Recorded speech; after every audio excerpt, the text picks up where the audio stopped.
to welcome to Not My Rabbit Hole with Tere, Joyce. I'm actually showing some footage alongside the song from the Flying Lizards. Let me. I think it was a Flying Lizard Monkeys. Let me just make sure I said that right. Yeah, no, wait. Flying. God, look at me. All right, that was. Oh, I'm such a terrible DJ. The Flying Lizards. I was right the first time.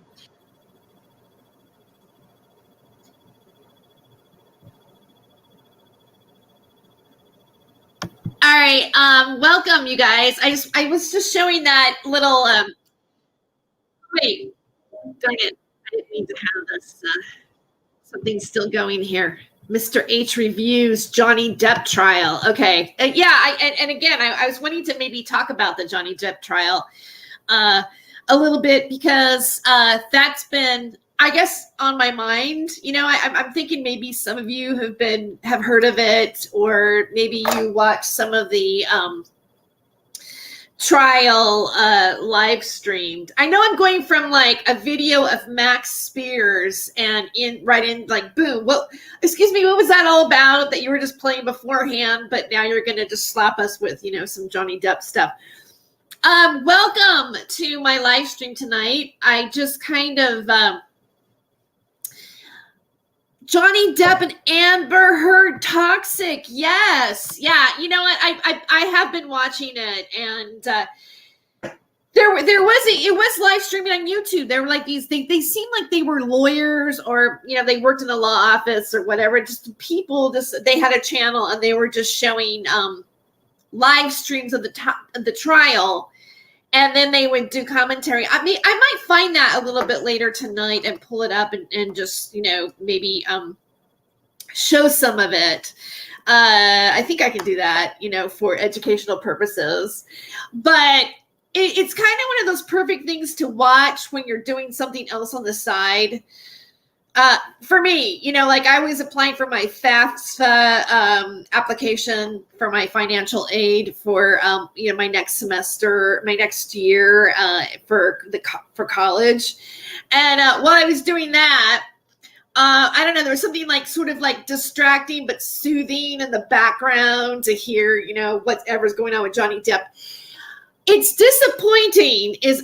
think it's disappointing that the Johnny Depp trial and the Amber Heard trial gets to be live streamed for us to watch, but we couldn't see any of the Ghislaine Maxwell trial. Like that was a closed shut court case. No photographers, no nothing. I mean, there was reporters. Yes, they can't not allow, the press to be there.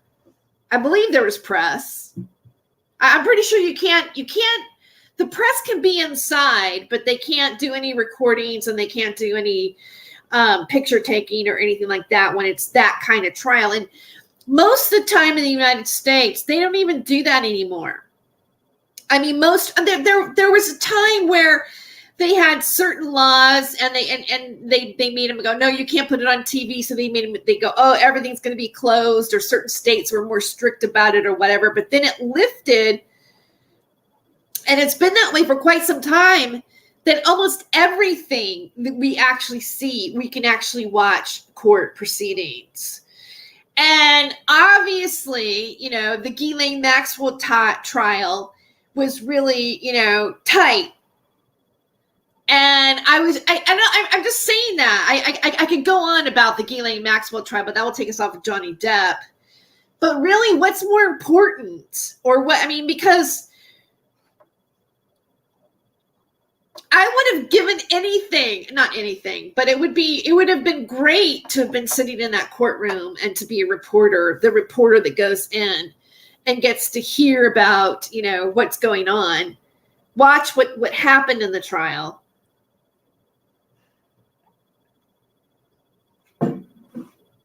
But we get to hear everything about Johnny Depp. He's like, Amber Heard called him an old fat man. I'm laughing. We say, oh, how insensitive. You should not be laughing. That's terrible. But, it's Johnny Depp, right?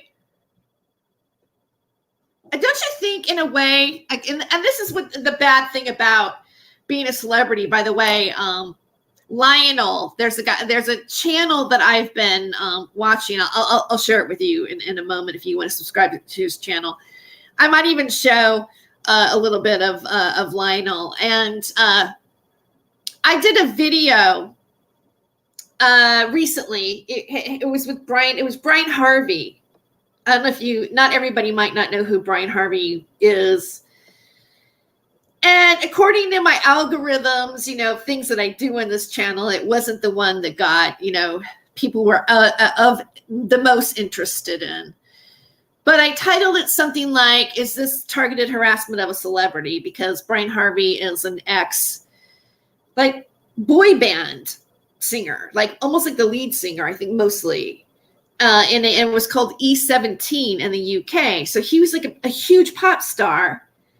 And I'm in the United States, so I didn't know he had that big of success over there. In terms of tabloids are going to be writing about him.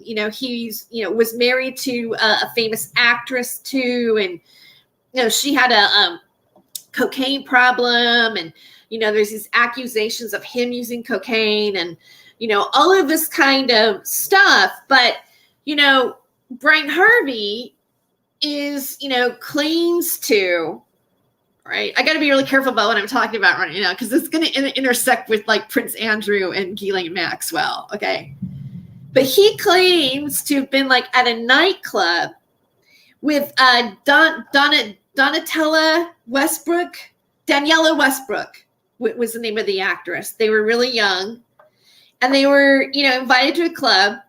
And then they were they said, oh, and here's the back room, or here's another room. He calls them the red rooms, where, other rules didn't necessarily apply in the room where, the common folk are partying at this, posh club. It's like the VIP room. All right. And where you could do drugs. Where, you might even see royalty doing drugs or something. He kind of claims that he was, in that kind of experience. And look, his story is possible. I think if you are, on that level of, under Robert Murdoch's umbrella, which he brings up a lot, especially in music, and just from my own personal experience in entertainment, when you watch the Johnny Depp trial, Johnny Depp, they talk about him doing drugs, Adderall, cocaine, some marijuana, he was drinking, and all these things, are coming into play in this court case because they're profiling who they are, what their behavior is, who slept who first, did they have any, bruises? Was Amber Heard wearing any makeup? I watched the psychiatrist came in and explained things. Solus 133. Last time I heard of him, he checked in on Facebook at some random place in Los Angeles area. Looked like a random shopping store parking lot. Are you talking about Johnny Depp? Maybe this, you go, well, this doesn't really matter. What do we care? What would happen? What does it matter that these two people, why are we so engrossed with their domestic problems over anybody else's domestic problems? Is it because he owns his own island? I didn't know that he owned his own island. They got married on his own island. And actually, there are quite a few people that you would be surprised that own their own island. I don't know, Jeffrey Epstein, maybe. And just to imagine, what does that give you a sense of power? To know that It's like you're king of your own island. Oh yeah, well, I have my own island. Yeah. Come on over. Come bring the kids. I've got my own island, We'll have Mai Tais on my own island. What is that? Imagine that. Just imagine that for a second. And, the kind of lifestyle that they have. Now, let's use our imagination even more. When you go to conspiracy world, what could you do on your own island? What could you do on your own island that other people don't do on there? And, if you could almost be as like, this is Sodom and Gomorrah Island. You could almost be like, it's fantasy island. It could be, it's your world almost. So what could happen there? Bad or good, right? I mean, I don't even think I have to say it. You can just think in your head what is possible to happen on islands. In the Bahamas. And I'm not saying that that's what's going on. I mean, I'm just kind of shooting the shit tonight. Like, I'm just kind of a little bit of this, a little bit of that. But I do have some things that I do want to show you and talk to you about a little bit, that I got some videos to share. I'm not just like, oh, I'll just go up and like do, just talk about whatever. Like, I wanted to talk about Johnny Depp. My mom called me to talk to me about Johnny Depp. See, last week it was people getting slapped. Now that that Will Smith has been banned from the Oscars for the next 10 years. Now that's a real slap in the face. We're done. It's like, okay, that's, now it's Johnny Depp. Everybody's talking about, Johnny Depp, Amber Heard, Johnny Depp. But why? Like, okay, I understand the OJ trial. That, right? I mean, I just had this thought right now, about media. It's like, there's this rule, like, give the people what they want. Like, is the media giving what the people want?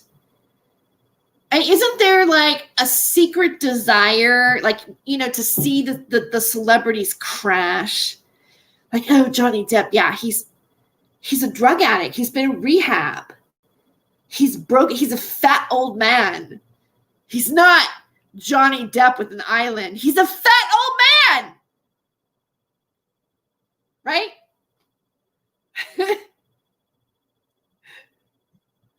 Like, all these things, these images, like, even a man who owns his own island can have some snotty women go, you're just an old fat man, 35-year-old. Johnny, that's what happens when you date younger women.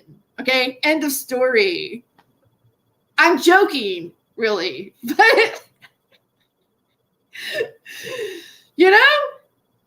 and wow, are they dressed well? I mean, they are dressed. Haven't you I've been watching their outfits. Like, Johnny has this, like, he seems to have a certain coat and a look. It's like, it looks like their stylists put it together. It's like court theater for us all to, be engrossed in. And then, like, Amber's there with a little tie and everything. And she's like got her hair all, braided, and just this little, like, I can't even do the face. Sometimes it's so, like, just snotty, like the pictures they choose, the media or whatever, or maybe that's the way her face look, or you watching the trial, she's just like if they're not saying something good about her, she just has this, like the villain in a reality TV show, in a way. She's blonde. She's got that sorority college girl beauty look, bitch queen, mean girl in high school. She's like the whole stereotype of that. Or is that how they are actually, depicting her to us? Because they're still like characters in a way. We have preconceived ideas of who these people are. And now, we get to, look at them like an episode of Jerry Springer or something. I mean, is that what's happening? I'm not saying that that's what it is, but I'm curious about, like, what is the obsession with Johnny Depp and Amber Heard and this trial? Is it because we want to end domestic violence and, understand the dynamics of relationships, or dynamics and relationships of people who we think are big, they own islands? Like, what is it like to be married to a man who owns an island? I mean, like, and are they that much different than us? And what is their role in our society? Like, Lionel on his channel, because we're kind of like, I'll say something and then he's like speaking to me on his channel. It's like we're communicating with each other between YouTube, but we're not in the same room. Maybe I should have like Lionel on the show. But when I showed the Brian Harvey, him being a celebrity, had a stranger outside his door, and I called him a celebrity because he still is a celebrity. I mean, he was a pop star, and like every Christmas they play a song that they sang in the UK, and people relate to it. And that means that he's part of pop culture. Like, he doesn't really totally go away. And, he's done reality television after that. His ex-wife is still like an actress in the media, and her life is kind of notorious, and she's done all kinds of like interviews and stuff. And, he's talking about things that, have frankly gotten some of his channels shut down. They do have to do with children. And he does claim that because he was in these red rooms, he witnessed certain people in these red rooms and other rumors that would fall into, the Jeffrey Epstein pile, possibly. Like there's this link, right? And the thing of it is like on YouTube, it's really hard to even, like, I'm probably going to pop off of this for a moment, because the only reason why I'm talking about it is because, it is in relation to Brian Harvey.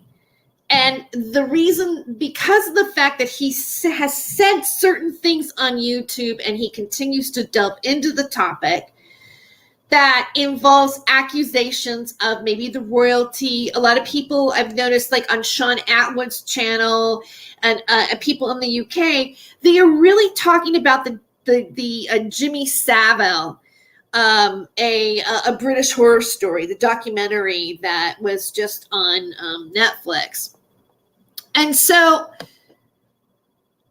there's a lot of talk about that. And look, he was also connected to royalty.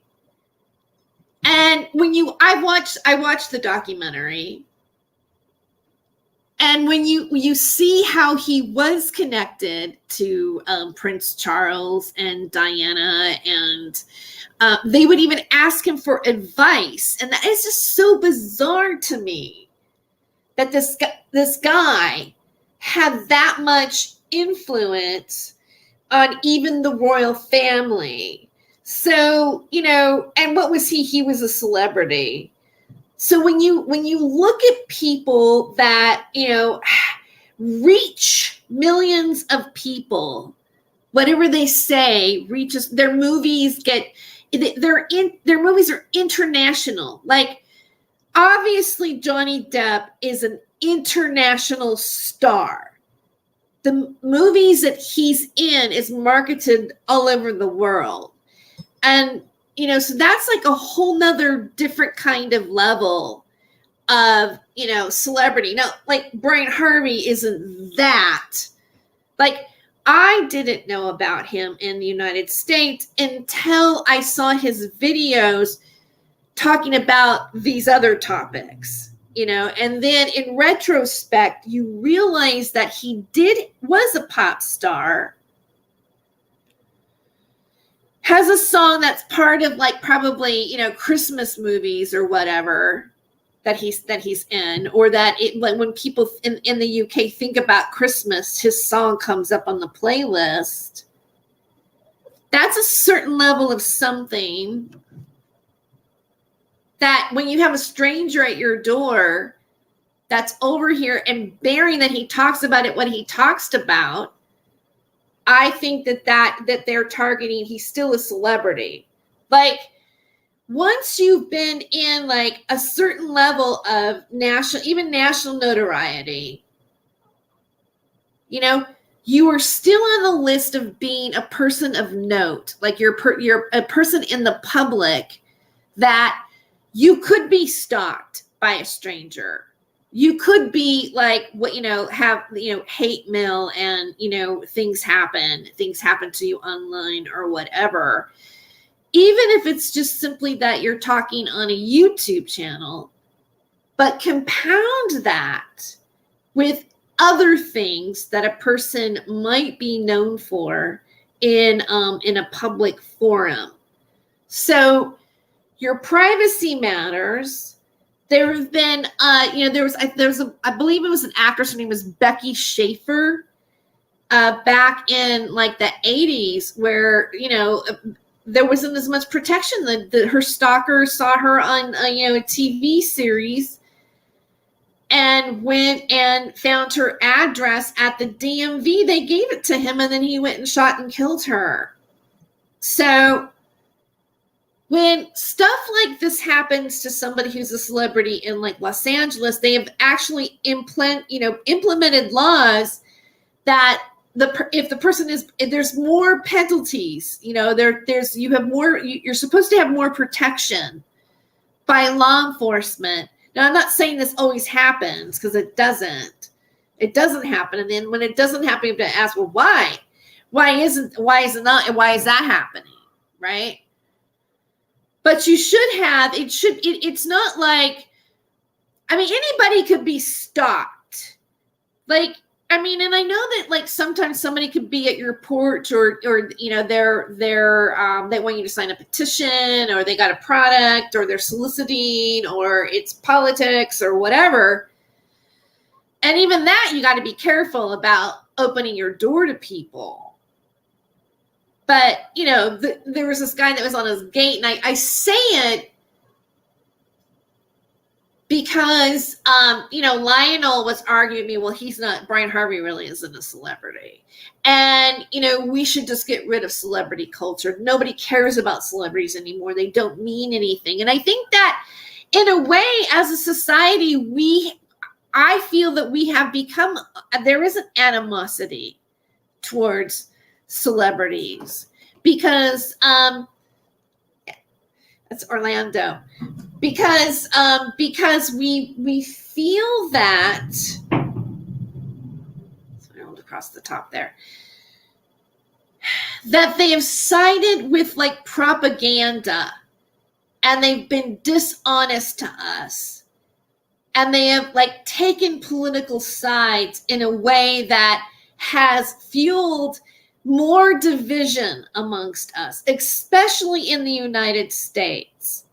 And in a way, I mean, like, it seems like in terms of like NATO countries, let's just put it that way, you know, like England and the United States in media kind of rule. I mean, there's also Australia. I mean, you know, Australia has great movies coming out, and I'm sure they have the same sort of media hub or whatever. And India has, you know, Sony and all of the Hollywood there, but Hollywood is really, you know, the main hub of everything in terms of like the film industry and like the media mecca at large. But then like there are other like paper conglomerations, like there's Robert Murdoch and, you know, all these different people and companies that are owned. A lot of the entertainment companies are actually owned by, like, let's say AT&T, or, you know, like a lot of the, you'd be surprised that companies that are not involved with media entertainment are actually the true owners of those companies. Like it starts, it originates from them. So,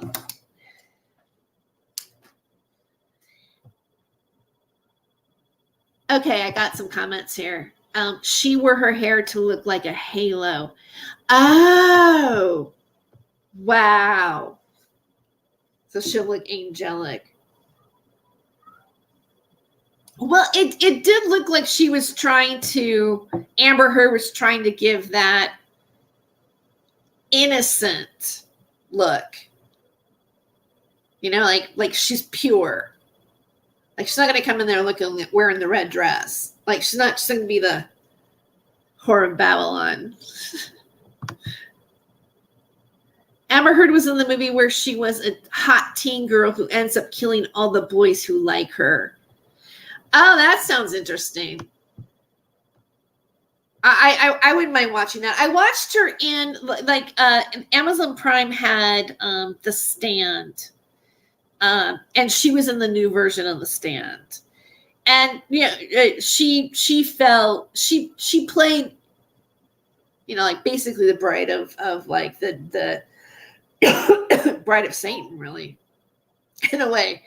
She ended up going, she wasn't a good person. But again, she's going to get cast like that. She has the Sharon Stone syndrome for her age. Like she has that kind of look. And so, she doesn't have like the kind of vulnerability that let's say Goldie Hawn has, or Jennifer Aniston, or, she doesn't have that kind of, she doesn't have a Melanie Griffith quality. She has a Sharon. She's like, I'm going to be the bitch, or I'm the hot person. Because we also have a stereotype about really attractive people.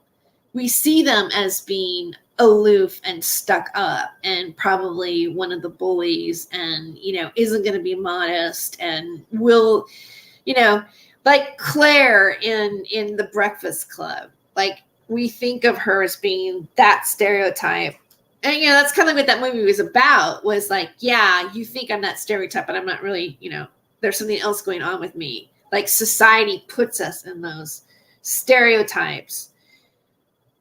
And then who's responsible for that? The media in many ways, or us. Like how many cultural stereotypes do we have about each other, from race to everything, And where did they come from? When it happened, and I guess like, hey, you know what? I think that's a good place to think about this. Maybe that's where my conversation should be leading to, because like we are, it's going to be Easter tomorrow. Some people call it Passover. Some people call it the spring equinox. But there's always like, it's like now we're going to go into spring. Now it's going to blossom. Now we're going to, we're going to rebirth. It was winter, and now there's like, it's symbolic rebirthing. Whether that be the resurrection of Jesus Christ. I'm watching on YouTube. It's the Gospel of John, and actually Brian Harvey suggested it. He says, "Oh, that's my favorite one," and it's free and it's on YouTube. And he said when he was having a really hard time, it got him back on track. And so I'm almost done. Like my goal, I'll have it done by tomorrow. And but it's pretty good, in terms of like. I don't know. I won't go into all of it right now, but it's good. If you want to watch something, at this time, I highly suggest it, and it's free if you're inclined to, want to watch something like that.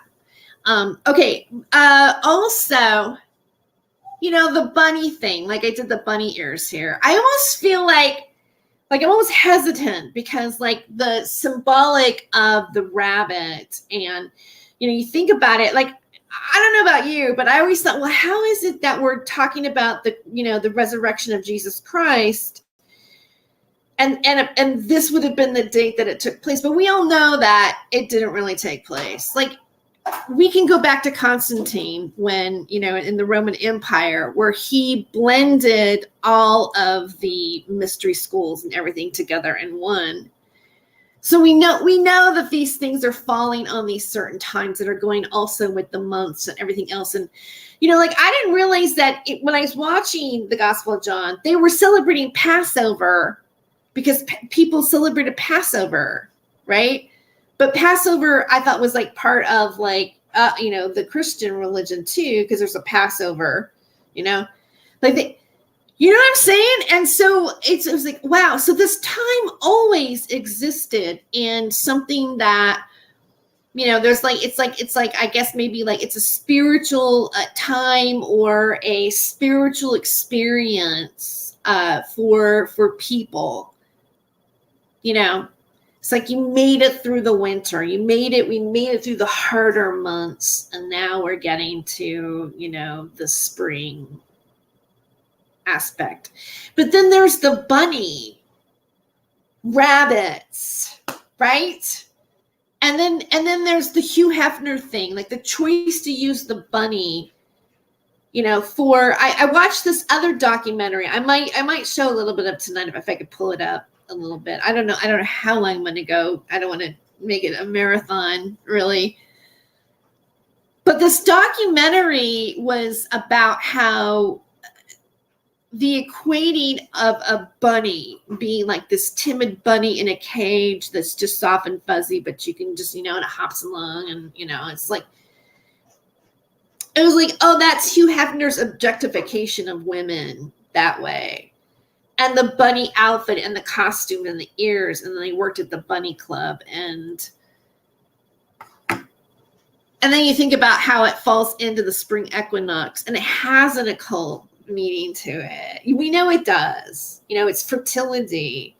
There's the whole lingo of the rabbit died and I'm pregnant, because they used to inject the rabbits. Remember, like in the old days, I don't know, maybe in case anybody's young here, you didn't have a little stick that you peed on and went, oh my God, there's 2 lines.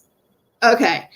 No, you had you put urine in a cup or whatever, and then they would inject it into a rabbit, and a pregnant woman secreted a certain enzyme, or that I forgot what it's called, but a protein or whatever, and whatever that is will kill the rabbit.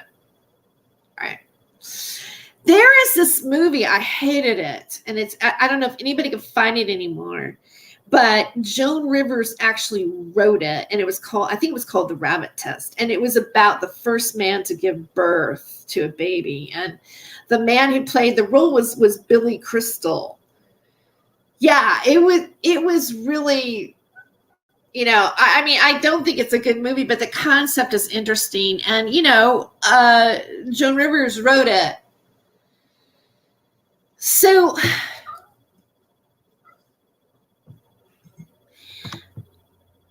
I went off onto the rabbit thing,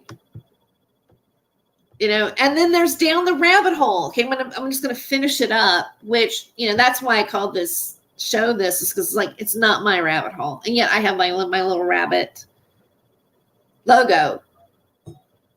There's also the theory that the rabbit is satanic as well. And so I just learned that maybe in 2019, not that long ago. So there's that. I don't know if and then when you think about Alice in Wonderland, it's got the whole Alice in Wonderland thing, and there's a mind control aspect to that. Alice takes mushrooms and goes down the rabbit hole. She alters her consciousness, and she finds the rabbit, which has all these meanings. And culturally, we've used that symbol in so many different ways. And in a way, it's kind of like part of the, online media and, the 17th letter of the alphabet. It was said in The Matrix. It's said all the time. and people, I think there was like a woman, I saw something like a book was written, like, going down the rabbit hole. And it's just like an escort story or something, ex-porn star going down the rabbit hole, I mean, and they don't care if, well, is that going down the rabbit hole, the porn star, or going down the rabbit hole, Lewis Carroll, like, or so-and-so in 1950. It's like it doesn't matter if you keep saying that over and over again. It's like a part of our nomenclature. It's like, I'm going to go down the rabbit hole. I'm going to go into another world than the one I have right now. One that will be kind of backwards and really not make sense is kind of like, the thought, or, it's, I have to go down the rabbit hole now to figure out what the world really is, because what I'm seeing right now is, I'm just a black sheep who like drank too much tap water, and, my third eye is calcified and I can't get what's really going on. I know I'm rambling, but there's no one's really, there's still 9 people here, so I guess I'll continue. But I just feel like I've drowned it out my chat, and I apologize for that. So yeah, I want to talk about Jimmy Savile just a little bit, and that documentary, just my initial thoughts on it, or what stood out to me about it. Because I got introduced to Jimmy Savile from people like Brian Harvey, or, Sean Atwood, or David Icke. All of a sudden, like back in, even Max, let's even bring Max in there. Max, and even like, James Casbolt, they would mention Jimmy Savile and, the atrocities that he did. Even like I did that. I'm going to do another one here pretty soon. I think I'm shooting for like maybe Wednesday. I want to do, invest, not my rabbit hole analysis of James Casbolt part 2, because there's another video I want to show you guys.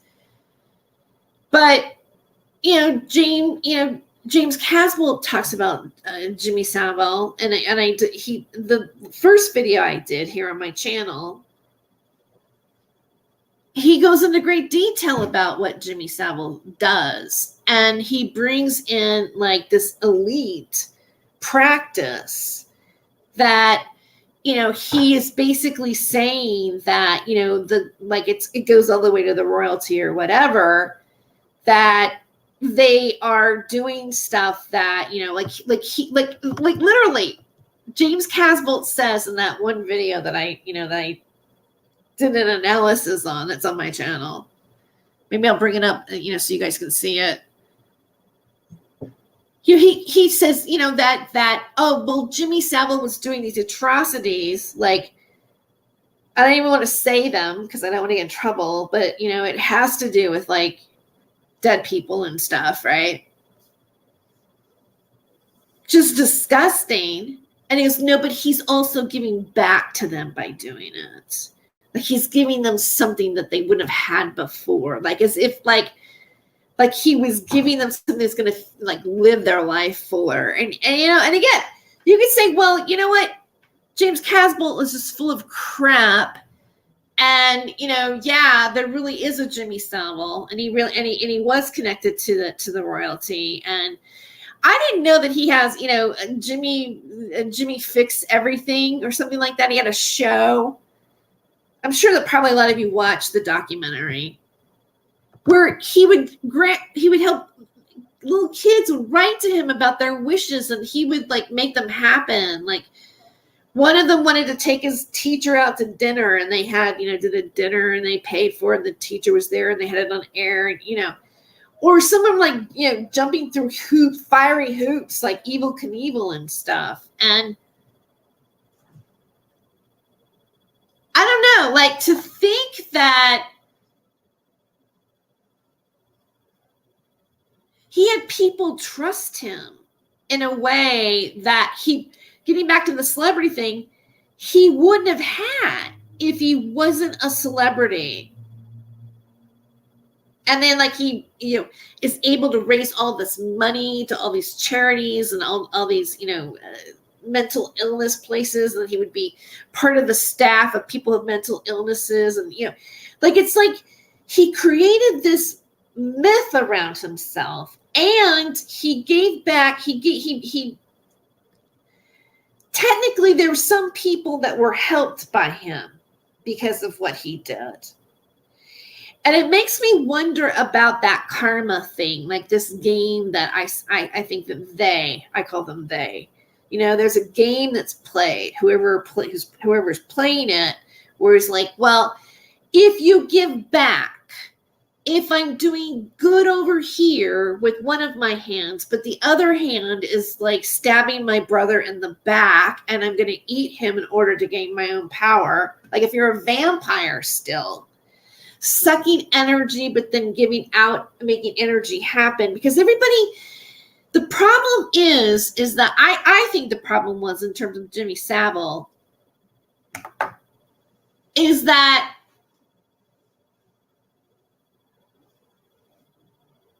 people wanted something from him. Like he gave people things, fantasies, charity, donations, and it's almost like even if you saw it, maybe the people's brains bleeped it out and goes, no, he wouldn't do something like that. But I don't want to think that way about him.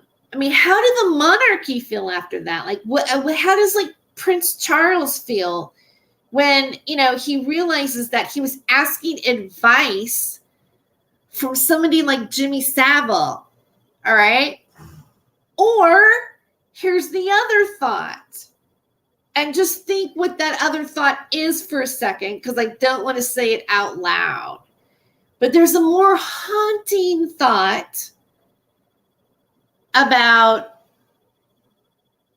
how other people are dealing with it. Like they may be saying nothing.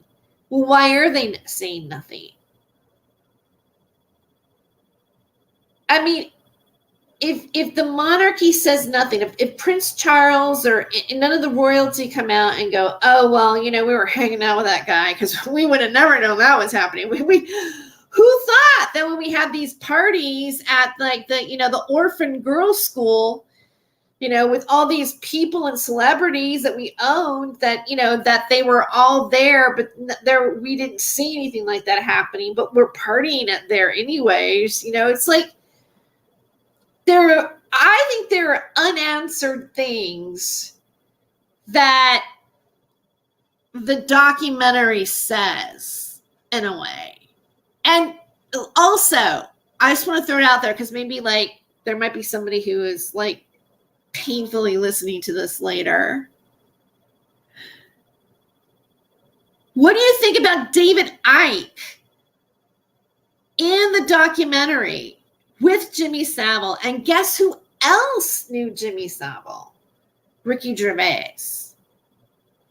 Now, just because they know them, like it's like the the Epstein syndrome. Oh well, I one time knew him, or you got clipped in a photo, or maybe did a photo bomb, and you're like, shit, this is Epstein, that's Ghislaine, get me out of here, Maybe you were somehow associated to somebody.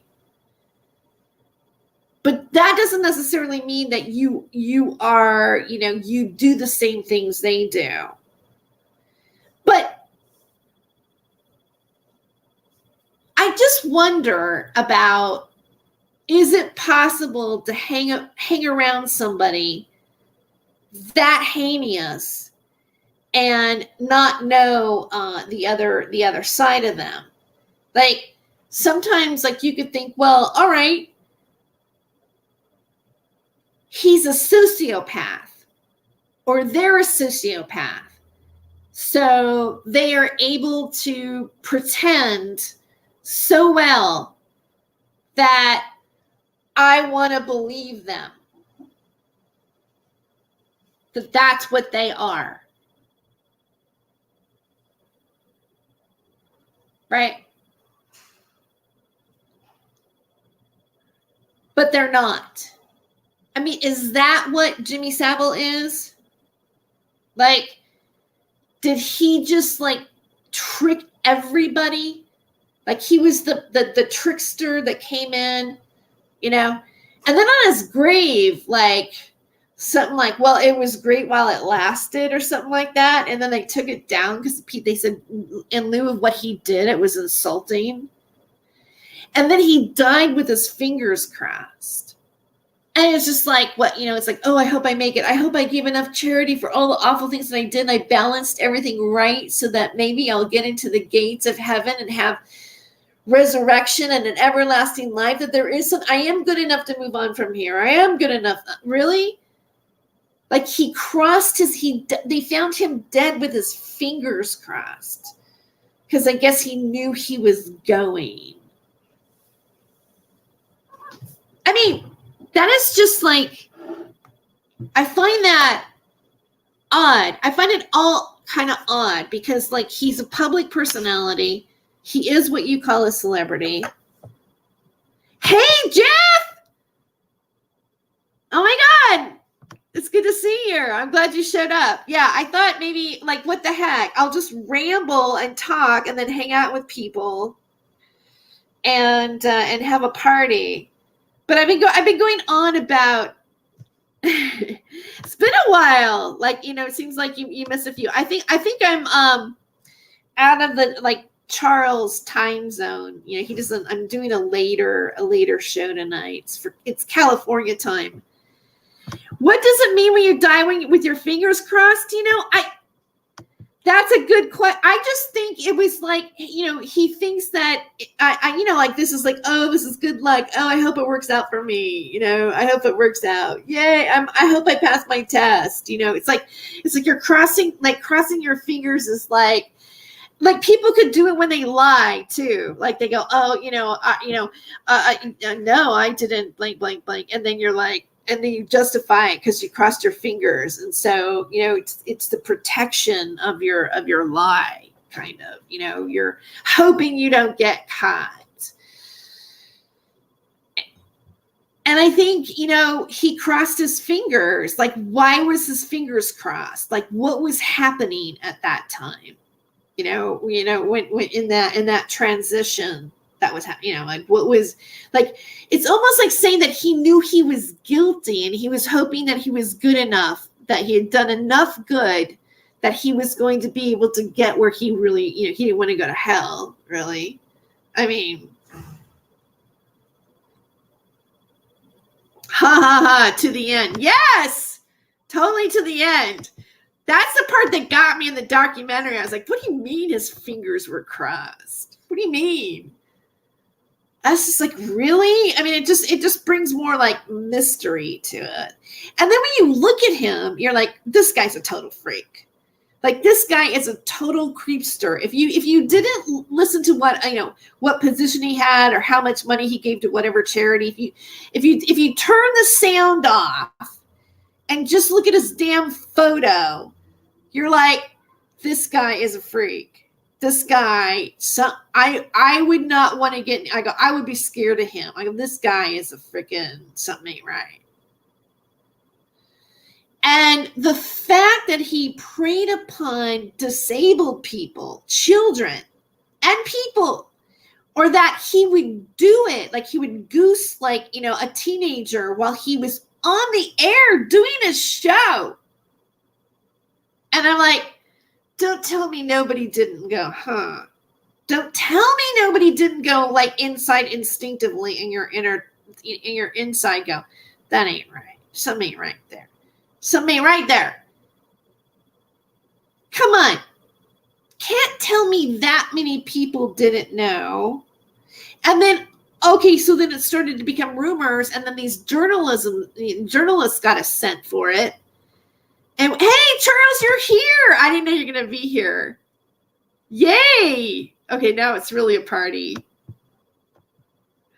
All right, what's going on with CW? I watched CW a Chandler video today. I feel the same way you do. Something very off about him. I bet Kelly his XGI. Wait, I got lost about who that might be. who off about, because I've talked about like Johnny Depp and, who else did I say? Oh, Jimmy Savile. Maybe it's, yeah, okay, Jimmy Savile. Yeah, I mean, come on. But the circles that the royalty, he was knighted. Yeah, he hung out with Margaret Thatcher. All right. It's like, and she like tried so hard to get him knighted over and over and over again. And you're like, okay, and you never, because these people are supposed to be the smartest, most capable people to lead the world. We voted for them, we think. You think that they would have a sense of being able to read people who own banks. You can't see like underneath, like observe people's behavior and not wonder about anything. Kelly, his ex-girlfriend. Oh, Chanter's ex-girlfriend. He brought her to New York, then they broke up. Oh, and so now this is like some gossip here, really, kind of, huh? Look, what I'm telling you about people, this isn't even on a small scale. I said, okay, we want to hear about, J-Lo, Ben Affleck's back, right? He proposed. How do I know this? Because it was on Apple podcast, Apple News. The ring. And did you notice that she did the ring? She did the ring over one of her eyes. Like, oh, my beautiful ring. Like, you know what I mean? I didn't mean to do the one eye, like, but you know what I'm saying? I was like, oh, come on. I'm almost wondering, like, are you just fucking with us? Are you just teasing us by doing that? Or that was just an accident? Like, just, why don't you hold the ring up over one eye? Okay.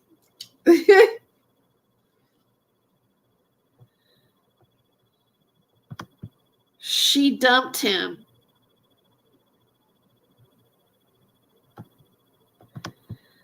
Sorry, he was arrived at their time.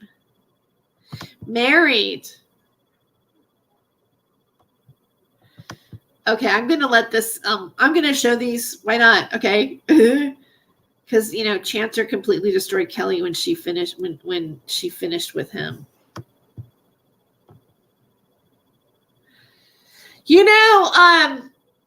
Okay, I've like said some things about CW on my channel. I mean, some of you guys do, right? I mean, like there was a time where I wasn't really happy with CW. He hasn't made any response about that, which is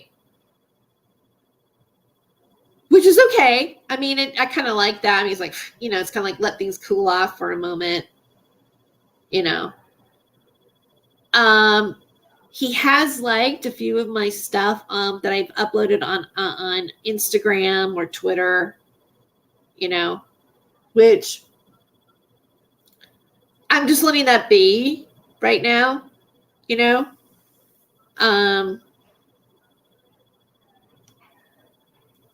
mean, there's a lot of history to people here. Like, for example, I started out showing Max from some footage from the Basis project, which I'm going to show here. It's on my Spotify because I want to explain a couple things to you why I've uploaded these videos and show a little bit again. That's part of it. I mean, that's where I'm going to get to tonight. Eventually. I took a detour talking about Jimmy Savile and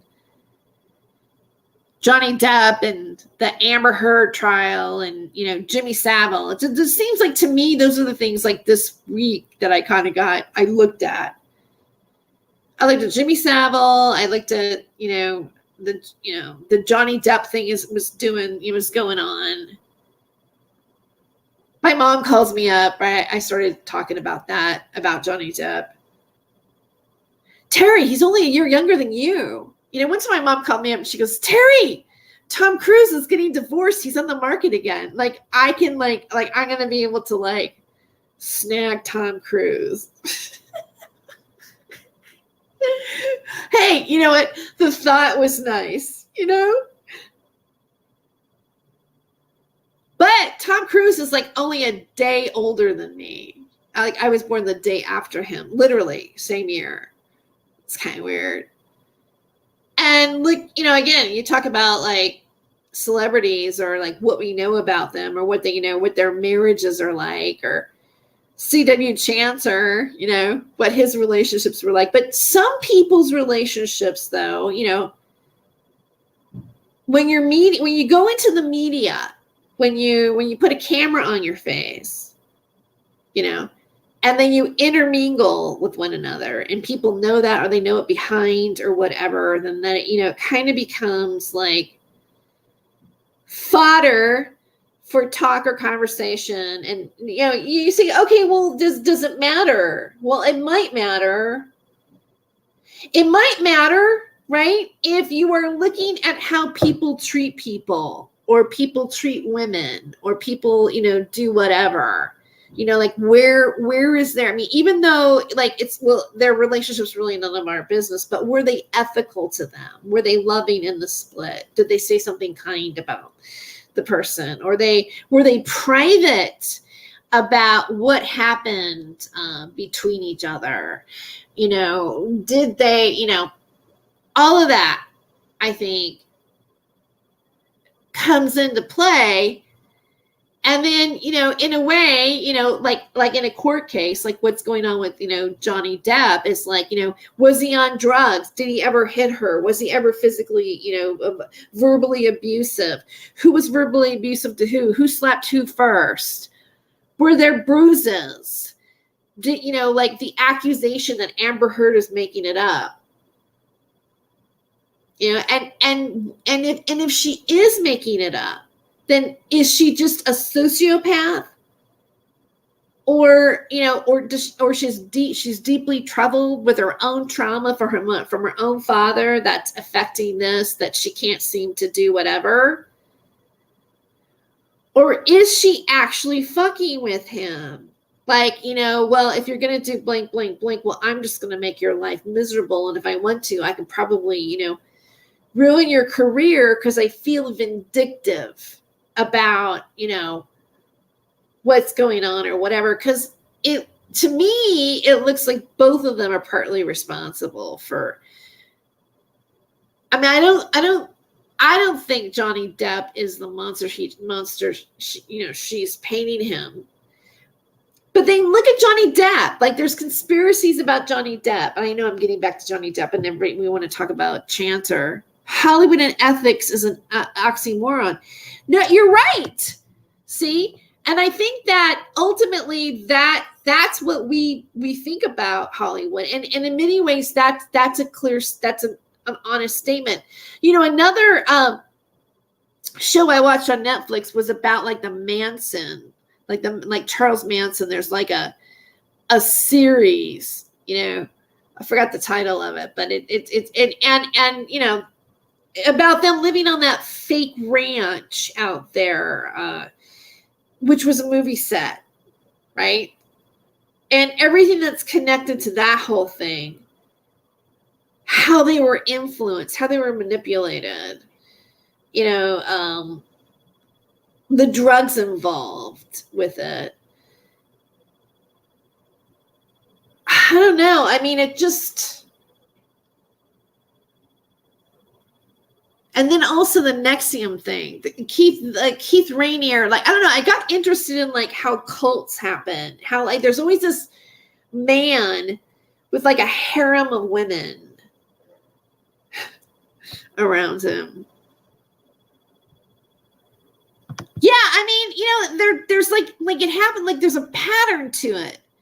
There are like psychological things that happen that make somebody go into a cult. Even think about the Heaven's Gate cult. So about Scientology, you know, there's requirements for the person to adhere to a certain type of standard of behavior. And then they may advertise it as freedom. Like, that's mind-blowing. Female empowerment, but let me brand you. You're going to find out your own power. You can have your own business, but, you know, I need you to put this collar around your neck. Now bark like a dog. You know?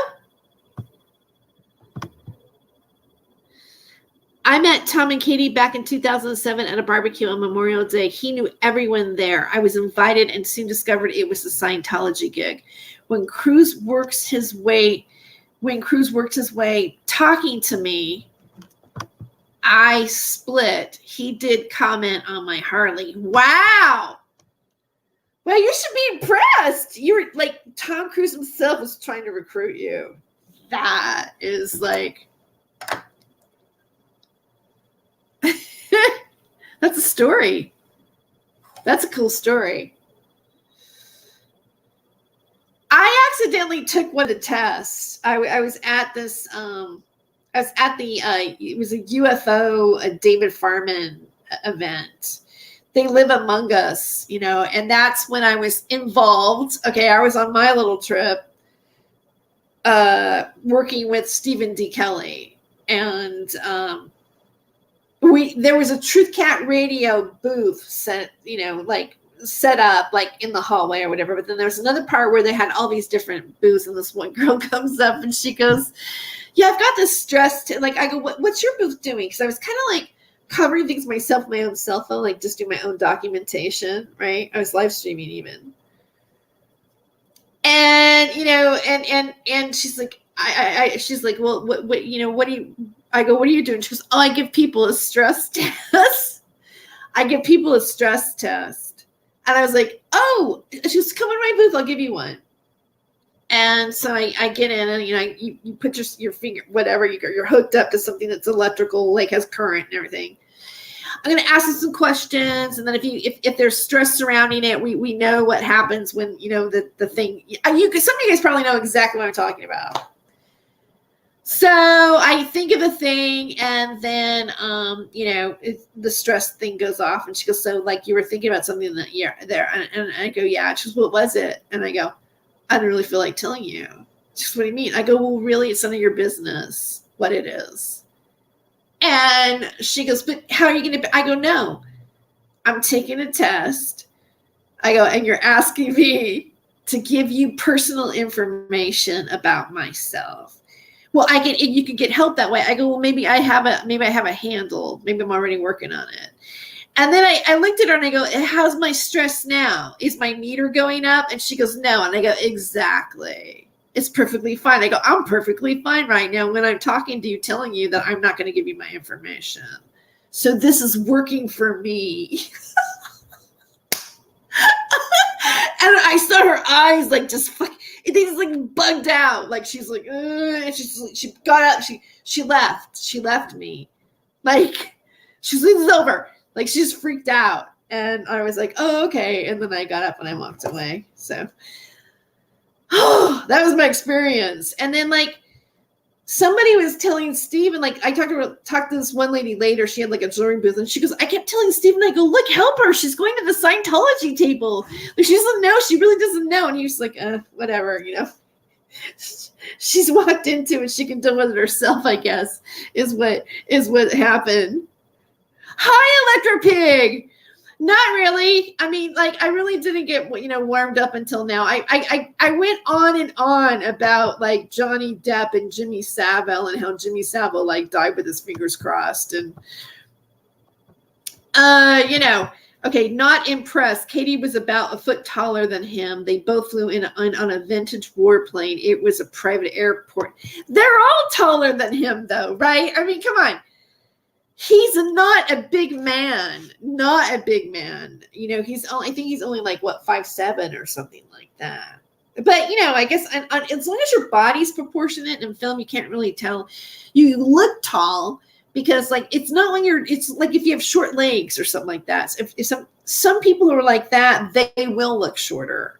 But if you're short-waisted and long-legged, you can't appear like a tall person. You know, and you know, actors have walked on crate boxes and things like that, you know, with stars, but they're really, really tiny. Like, imagine how tiny Prince is. wow, he's really short. And you know what? I don't want to, the thing that happened in the Brooklyn station, that guy is only 5'5". It was like, I go, that dude was short. I guess it doesn't matter. Oh, by the way, I'm sad to hear that happened, that tragedy. I'm not really even up on that story, really. So I don't want to talk about it because I don't want to get into trouble for anything. But I just want to mention that he was short. He was short. And I learned in my anthropology class that height can make a difference. Like if you live in a warmer climate, you tend to be taller. There's two different theories. The one that most people go with is like you're taller and your limbs are longer in warm weather, and you're shorter and squattier in the cold, like Eskimos and stuff. Like the body, like the allele frequency that happens in the survival of the species, the body will begin to, it would be the ones that are like that will like continue on. It'll it's the evolution of it. That's why people are different, really. It's based on where you're at, because your body will adjust over, the human body. I don't know if you knew that. Oh, and then also food, right? And vitamins and sewage and, all that other stuff. Like you have to be able to get the proper nutrition to grow to a taller height. Stallone is really short. Yeah, I heard he's short too. You know who? There's a person that I saw in person. I was like at this event. He was walking down a red carpet. Was David Bowie? Walked past me. I wasn't that far away. I was pretty close actually, and everybody was applauding. Like it was when he was on tour with 9 Inch Nails. And Brad Pitt was dating Gwyneth Paltrow then, and they were coming there. And then like David Bowie came and he was waving, and and the crowd was like, yay, yay. And I was like, my God, he's short. Like he was so tiny. I could not believe how tiny he was. I even think I turned to somebody and go, he's so small, and they were just thinking here, but they was like applauding, he was really tiny. As a really tiny man. Anyway.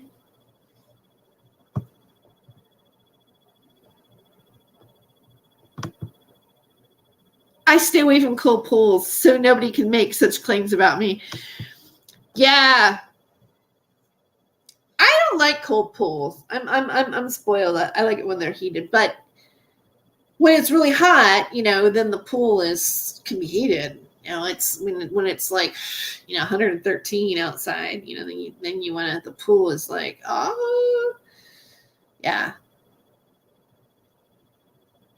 Anyway, okay, so enough about Scientology and short celebrities, but look,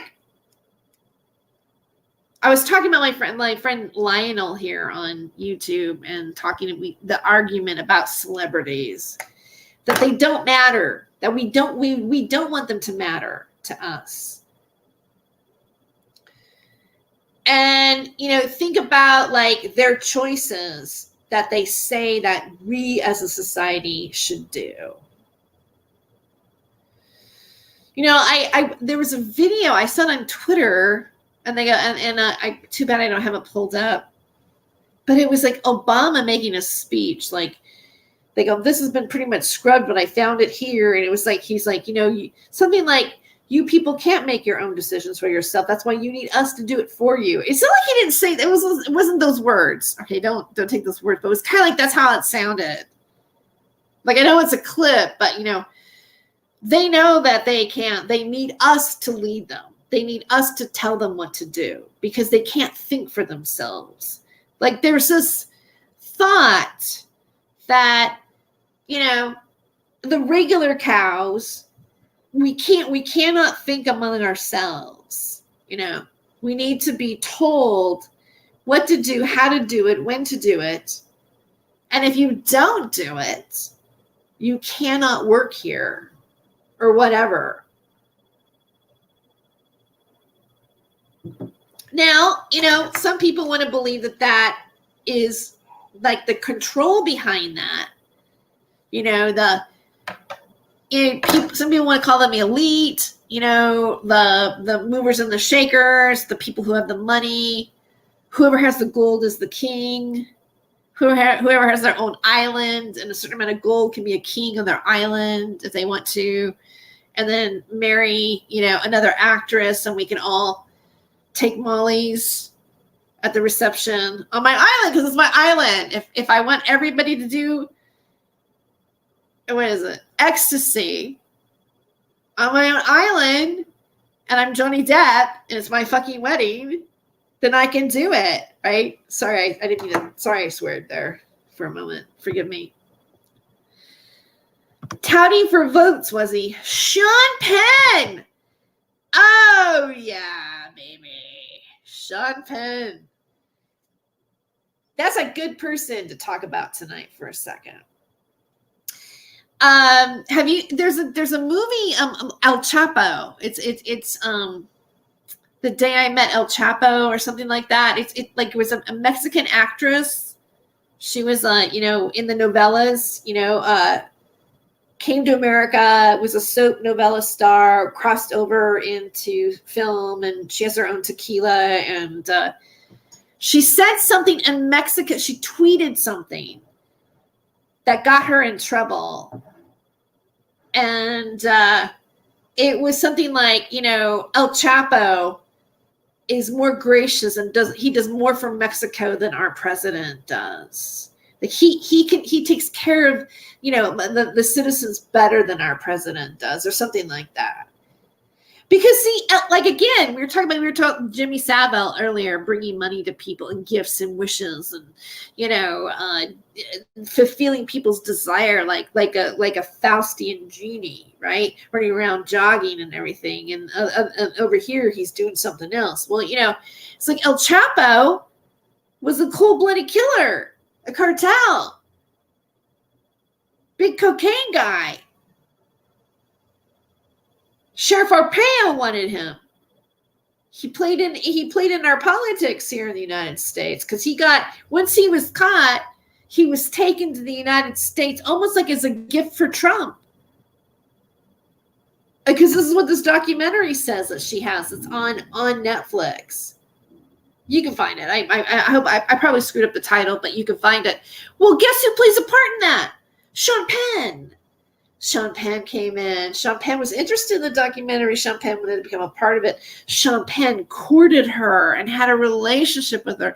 Went over with her while she was meeting El Chapo. And El Chapo steps in the middle of their meeting and says, "Do you mind if I interview you and videotape you for, an article that I'm writing for the Rolling Stones?" And come on. It makes me wonder, are you CIA? Are you intelligence, Sean Penn? Because I think that if there is intelligence, some of the intelligence that is, if you want to believe Dave McGowan's theory, that the CIA is involved in our entertainment industry, the military is involved, whatever, right? That why wouldn't an actor, be working for the CIA? He's an actor. He can come in, act a certain way, court somebody, be something that he's not, and make it convincing to people. And you don't know what he's really doing. You don't know what his real intention is. The actress didn't know. She was the one who had the relationship with El Chapo. El Chapo reached out and wanted to meet her. He requested it. She was a beautiful, actress. And then, boom, there's Sean Stone. Not Sean Stone. I called him Sean Stone. Sean Penn. Sorry, Sean Stone. Sean Penn. And did you see, he was on Fox News, man, talking about, the thing that could be really bad is that the United States would repress itself from actually using nuclear weapons. He's crying about it. Nice acting, Sean Penn. I mean, I know that's pretty, I'm being pretty direct right now, but I can't help myself. It's like, are you saying that the United States should use right now and what is that going to do to us? What is that going to do to us? Oh, wipe out a bunch of people, and but then after that we can all have peace again and do kumbaya, right? After we've all been radiated and wiped out, after we have to bear more guilt to that as a human race, and then and you want to talk about what do celebrities do? Well, we had John Lennon do give peace a chance. Like you can go down Sunset Boulevard and on the Amoeba store or whatever, you can give peace a chance right up there, big in the sky, give peace a chance. Every New Year's, imagine all the people living life in peace. And Sean Penn goes on Hannity and goes, maybe the United States should be repressive about sending nuclear weapons. Cry baby, you're not getting the Oscars, Sean, for your performance on Fox News, Mr. CIA. We see you, man. If you're not, you're acting like one. You're like CIA. Can we just be safe and say you're like CIA? Using people, seducing women, getting on a plane and meeting El Chapo to get, an article for the Rolling Stone that gets him arrested where he can be served up like a platter to Sheriff Arpaio.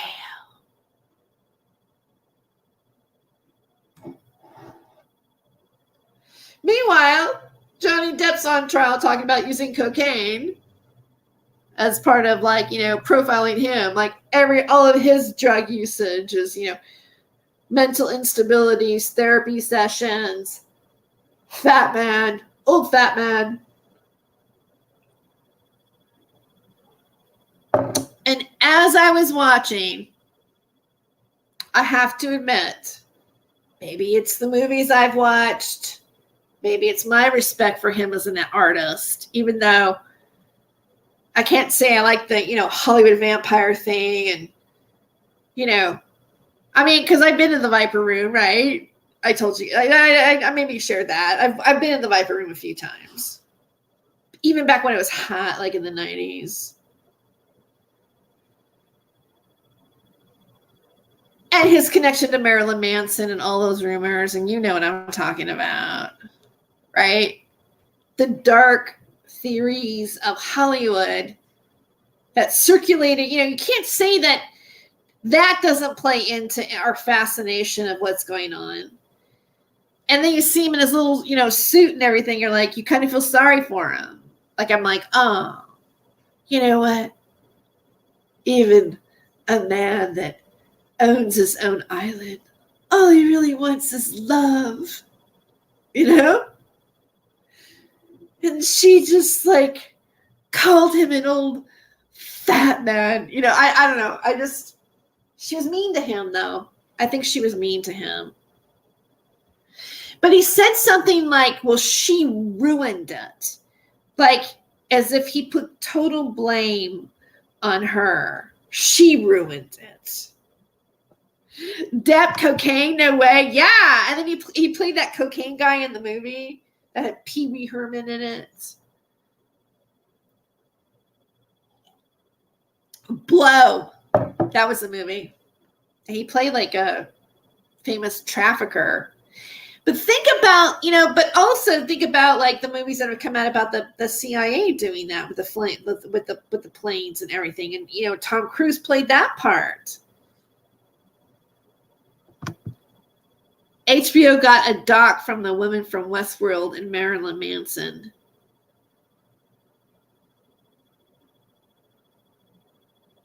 a doc from the woman from Westworld of Maryland. Oh, yes. Yeah. I know who you're talking about. She was an actress, that particular actress you're talking about that had the relationship with Marilyn Manson and all the stuff that's coming up about what he did to her. She, like, you know, people are using that particular relationship as like classic grooming. He also like dated Rose McGowan for a while. And think about it. Oh, I think about this all the time now because I watched this new documentary, couple shows about like what happened with the Manson people. Helter Skelter. I didn't realize it was about race. I didn't realize it till recently, till now, that it was a black and white race war that they thought that they were going to solve in the future because again, they needed the white man to ultimately rule them. Was Manson's philosophy. And I don't know. George Young.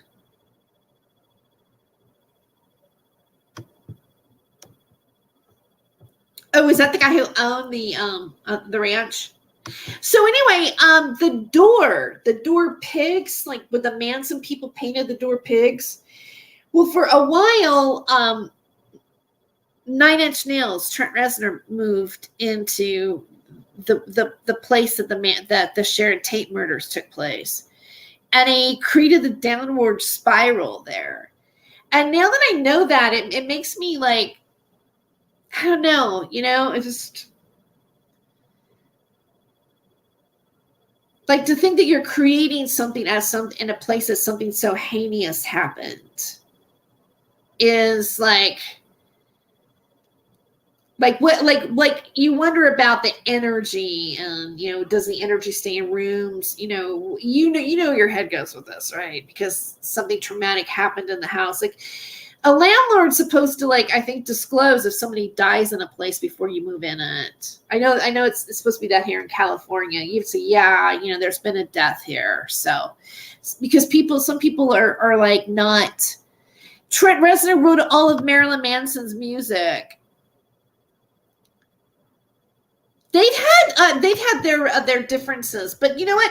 They created like Manson's album out of that, and then when Trent Reznor took his studio to New Orleans, he took the door off that said pigs on it and put it over there in New Orleans. That creeps me out. That just, he had it like restored and everything. It was just like it was almost like he wanted to be there for that because that was still on the wall. And the whole thing, like the pigs was, the elite. And they were trying to make it look like black people did the crime. And think about this. This was 1969. I know. And then you think about like how he got everybody else to do it. He manipulated everybody else. Like, if you Captain Mark Richards, let's just go there. Like he got other people to kill, not himself. And there was something it seemed like all the people that come into that type of personality are, people are searching for something. They may be unhappy in their home. They may be kind of drifting. And, they get into this, I think the Manson was like, they were a family. It's like, oh, well, we're outcasts from our world, but now we're going to be in the family.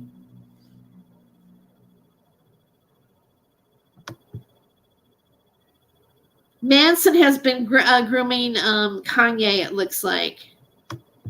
Huh. That's interesting. Yeah. Tate murders were a hit on J. Sebring, the coke dealer. Oh, see, there's coke again. Coke and Hollywood. George Jung was who Depp played in Blow. Thanks, Jeff. Yeah, I mean, it's kind of the stuff that's been on my mind. Okay, so I guess I should get this show on the road here and get to the main last point of this video. I guess I'm waiting long. I did want to share with you a couple of the uploads that I have about Max Spears, and I want to play the front part of the upload and then kind of just point out a couple of things about this particular footage that I uploaded on Spotify and why I uploaded on Spotify. All right, so again, I think like tonight I've been discussing things. I've been a little bit all over the map. I didn't have like a major plan. But I did pull up a couple of videos. One I want to share with you that has to do with Sean Atwood and what he says about targeting. He's writing a book about an author who talks about people like internet trolling is what it was about, and so I wanted to share that with you. Manson family were the crash test dummies for the elites. Yeah, I mean, and he was hanging around like the Beach Boys, and then they wanted one of his songs, and he was a musician, he was an artist. Then you go into like the whole Laurel Canyon scene that Dave McGowan writes about. Some people don't believe it, but I kind of do believe it. That you had the Mamas and the Papas, and you had Jim Morrison and Peter Fonda, and then there's an Air Force Base now that Jared Leto is living at. And Jared Leto is getting a lot of like, there was an interesting video I watched from Sloan about Jared Leto. And he has an island. They get to an island in Croatia where him and his band are out there. And he's wearing all white being guru with a bunch of women too. And then like, oh, we're just pretending to be a cult, but we're not really a cult. And okay. People on the internet get trolled when they spew BS. End of story. Atwood spews a lot of BS. Yeah, but some people get trolled, not, this is the only reason why somebody gets trolled. You know what? Somebody's BS might actually be the truth, but like, I know people feel controversial about Sean Atwood, but I don't really want to like take a side. I mean, I know that there's a conflict between like Sean Atwood and Brian Harvey and whatever. I'm just looking at things, taking a little bit of information here, some over here, examining it, not trying to hold on to, because like the problem is you will think someone is the bad guy, or they're doing blank, blank, blank. And then you realize that, oh, wait a second. That's not how it was. It's really this way. And, I've been caught in those scenarios. Right? And then maybe some people are a blend of all of the above. Leto is the new Jim Carrey as far as the whole Hollywood scene. Leto was, let's talk about Leto. Leto has been going like it's younger girls again. It's like they're underage. Yeah. So they say, like tweets and this and that, and other people coming forward, and and he does, I don't know if he still does, but he was living up on that Air Force Base, which is the top of the mountain that they used to do, like, movies. The military owned it.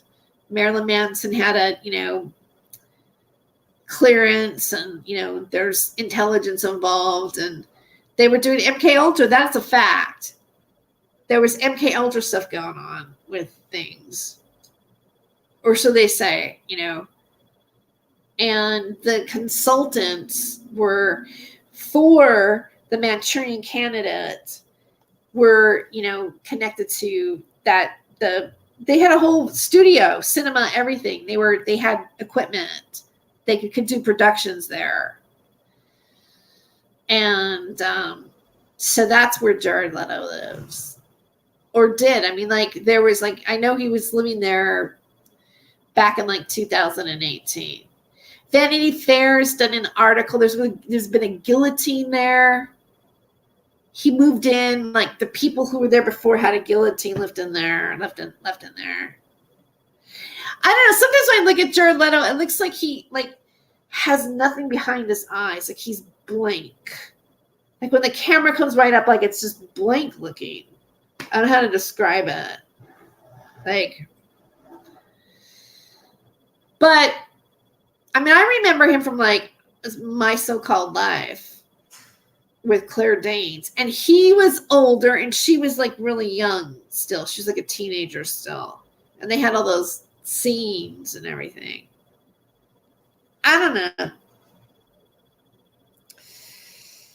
Hollywood, that's for sure, and it keeps going around. Oh, yeah, he played the Joker, too. Okay, let me rephrase that. I used to troll people that had large followings from Scream BS, i.e. panhandling Carrie Cassidy. BC, he played the Joker. Well, I mean, I guess, you can even, I don't know if I would. Supposedly Jack Nicholson took out Heath Ledger because he denied his help on playing the Joker. Well, what's interesting about Heath Ledger is the fact that the Olsen twins, one of the Olsen twins was called right after his death, and there was a delay, and his massage person, and and then 911 was called, and if anything happened, she was to be contacted first. So that whole thing. Then she wanted immunity if she was going to say anything about what happened. And, it was just there's a big question mark around that.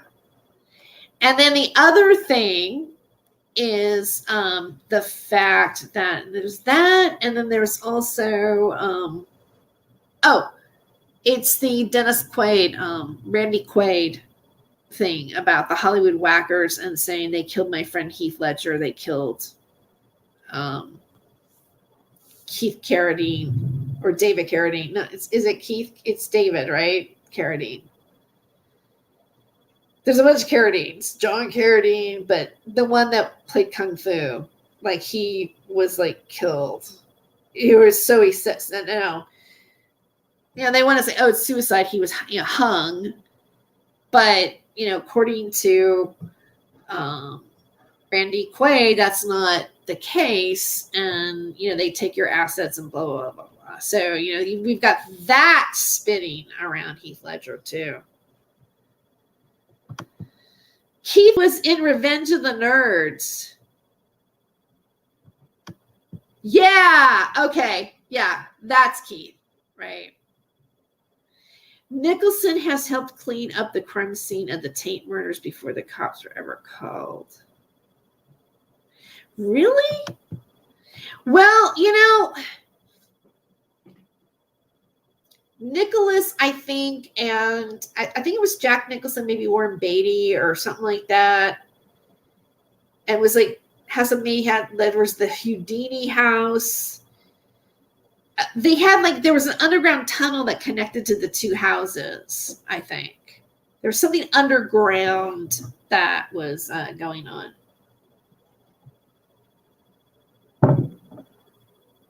Jeff Bombshell tonight, folks. At Jeff Bombshell tonight, folks. I blame the gargoyles. Yes, Charles. I blame the gargoyles too. Definitely. Must have been connected to his throat chakra. And those gargoyles don't care where you're at. They can find you on an island. So, I don't know. Okay, so another thing I wanted to explain, I almost don't want to go into it, but I'm going to do it anyways because I don't want to do like just a live stream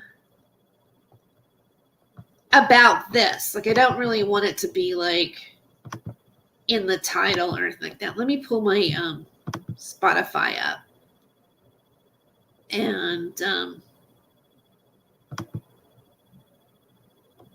find my my own library. Wait. How could I not find this?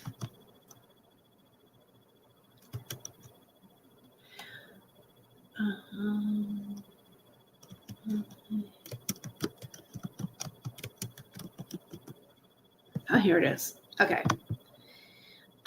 Okay. I'm going to start like with my most recent upload and kind of let it just play for a while until I get, into a little bit of the actual footage from the master copy.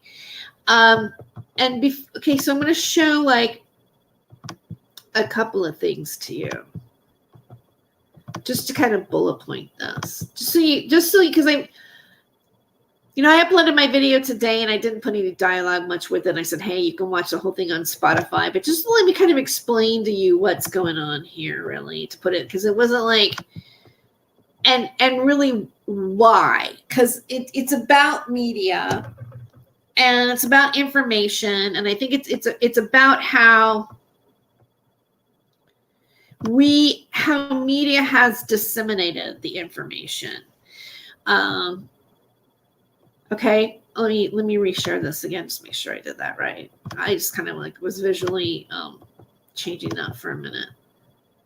All right, this is my show on Spotify, and I'm also on Apple Podcasts. I do different things. Some of it is just audio. I'm on Google Play with it. Anchor is the main home, and it's I started Not My Rabbit Hole with Tere, Joyce before I lost my other channel.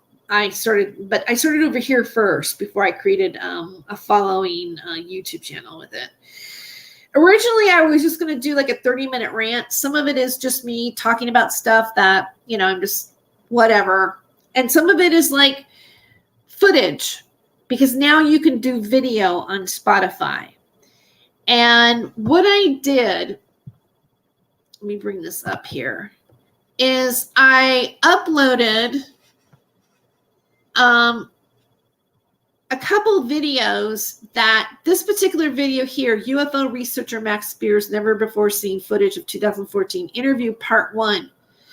This is something that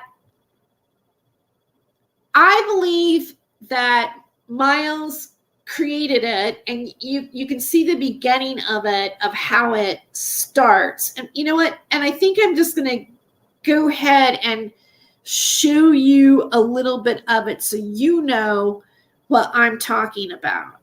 All right, so I'm going to click onto here, and it's popping up here, and I'm going to expand it.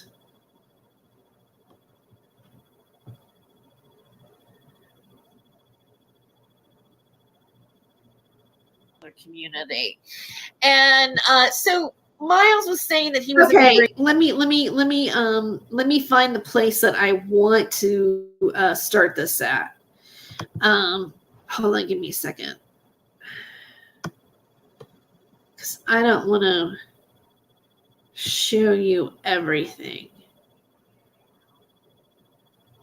Okay. Just bear with me here. Okay, here we go. Not yet. Okay, this is where I want to get to. Was assassinated in Poland. Okay, let me hold on. I want to go back just a little bit more on this. Hold on.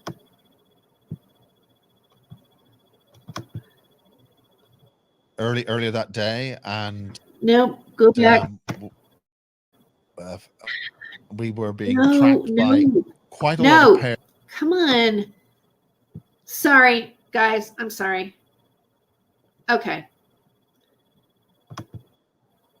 Let's just go here. All right, I'm gonna start back a little bit farther.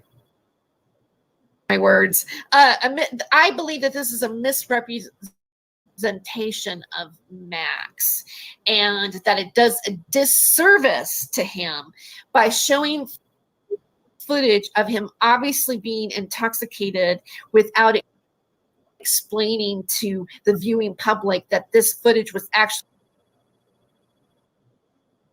held from the public because of the fact that he was inebriated. And when you're going to see the original video, you will see on it where it says, this footage is being used for education, for basically educational purposes. There's a whole prologue explaining what you're looking at and why he's intoxicated. And now, to me, I just think that this is just mainly a hit piece for Sarah Rachel Adams. The interview was really Max's interview, but and you will see most of Max's interview in part 2, but it's really the interview part 2 of. That's my point. That's what I'm making. So I'm going to show you just a couple things here.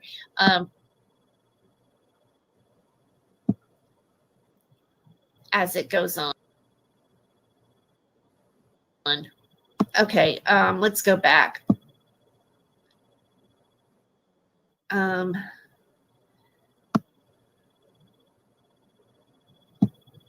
See, I'm sorry, I'm just taking it to another. No, I want to show you where the beginnings actually match. So we might need to take it to this part here.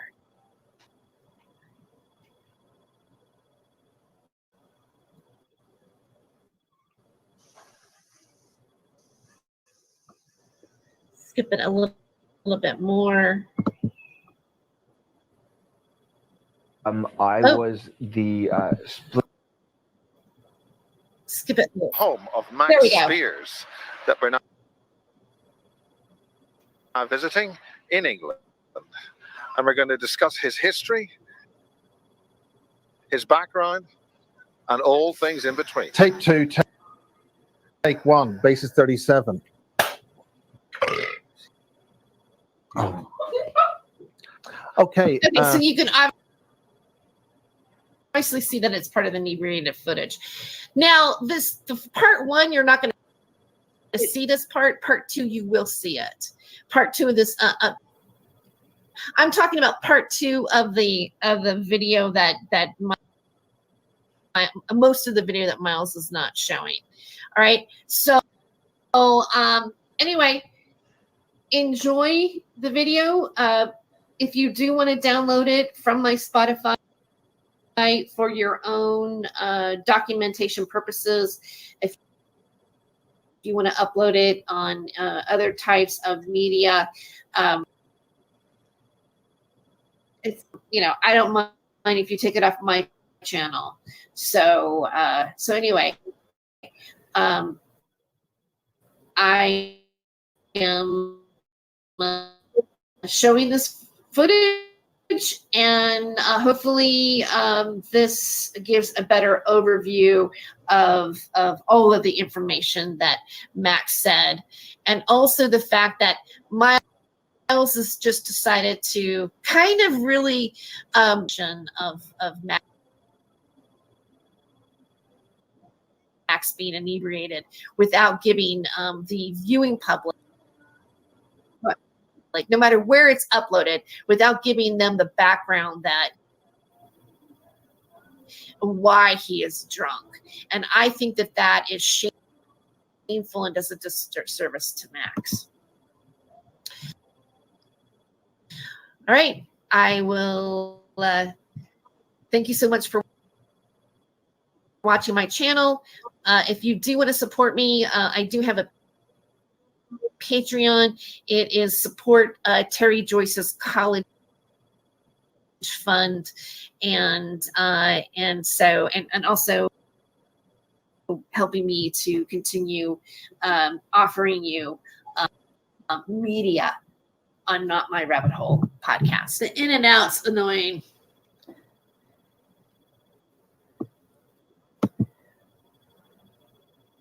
Here we go. Welcome to the Max Spears first 2 hours of our interview in Broadstairs. Now, during that time, we had a great deal of difficulties. We met Max that earlier that day, and we were being tracked by quite a lot of pairs. It's struggling. Darn it. Darn it. Hold on. Hopefully it will pop back in.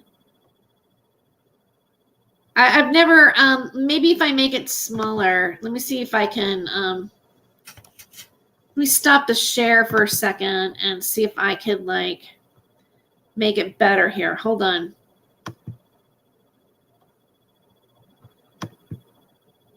It is like, doesn't want to play. Ustream is logging. What is that? Yeah, it's lagging. That's a bummer. Here we go. Okay, here we go. I think it wants to work now. It wants to behave. All right. Hey, you guys are still here. I really appreciate that. Even though it was lagging, you were still committed to it. So, hold on. I'm going to try to just make sure. Okay. Okay. Here we go.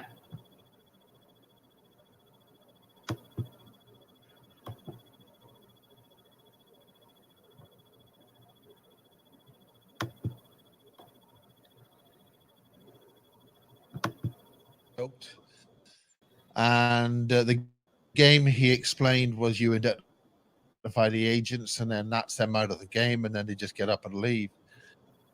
And he did that with a couple of them. That was all videoed outside.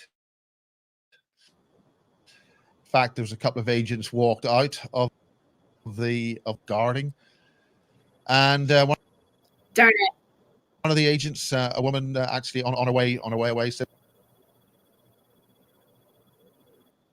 "Hello, Miles." You know, all very civilized. And Max was aware of a lot of hostile activity, and we were having a chat, and we eventually got round to Broadstairs. Now, what happened was that one individual got through and triggered Max, and he started to drink very heavily that morning, and we were all set up to do these records at Broadstairs, and very disappointing. I'm going to try to see if I go smaller. Darn it. Let me see. I've got it. I got another. Here we go.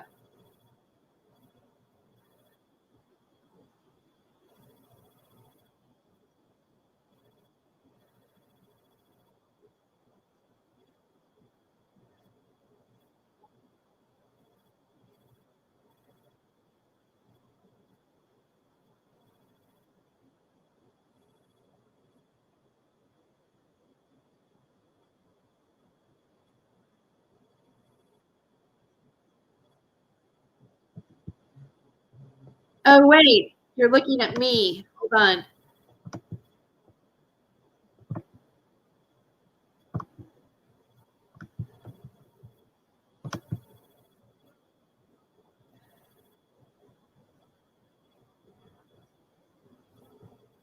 It's making let me stop this again. Darn And it. I I think after finally all wanted this to time, go, and then I it is realized now I didn't have time you watching to it. show It's such a bummer. now we're all grown up. We're all Let me go adults. back. So, Let me go so forward. anyway,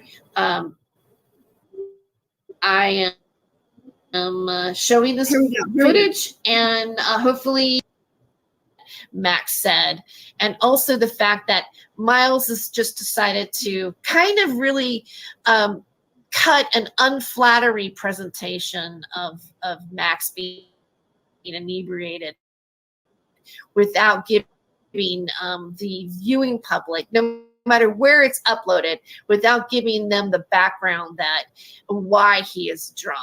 And I think that that is shameful and does a disservice to Max. All right. I will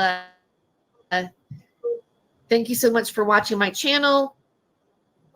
If you do want to support me, I do have a Patreon. It is support Terry Joyce's college fund, and also helping me to continue offering you media on Not My Rabbit Hole podcast.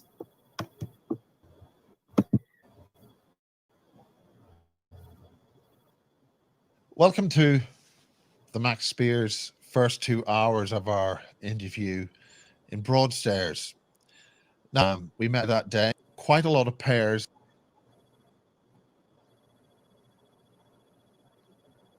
Darn it. This is a bummer. It doesn't want to play. Okay, well, hold on.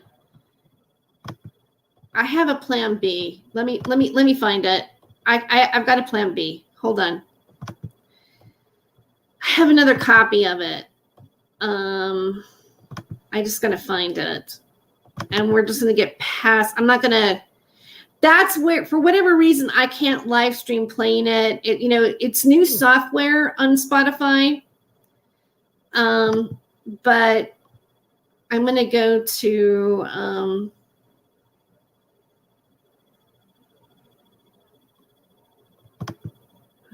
let's see. Let me go to my library. Wait. Hold on. I can find it.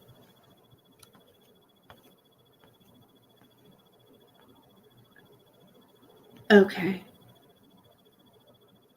No, that's not it.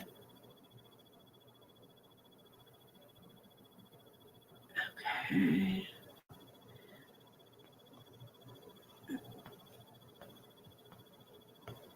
Okay. Wait, I'm sorry. Such a bummer. Maybe I'm not supposed to show it.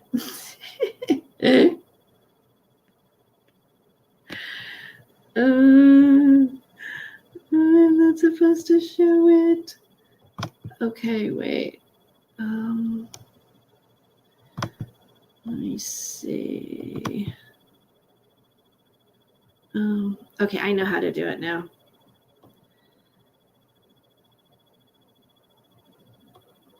I hope it's not my internet, really. Oh, I got another subscriber. That's cool. I'm just looking at my. Thank you. Welcome. Please like and subscribe.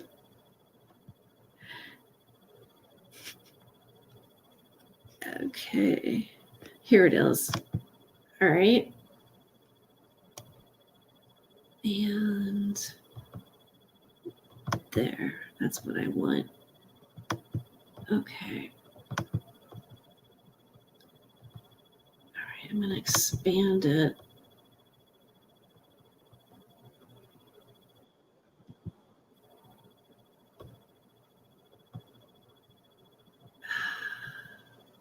Okay, let me take it back. Okay.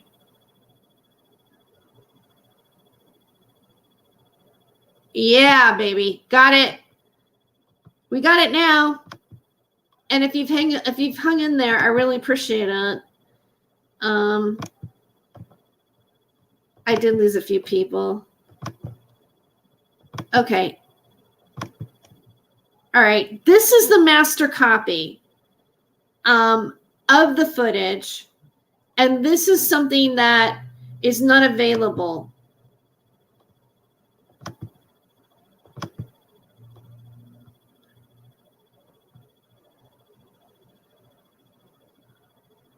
All right, let me know if you can't hear it. I think I did it right.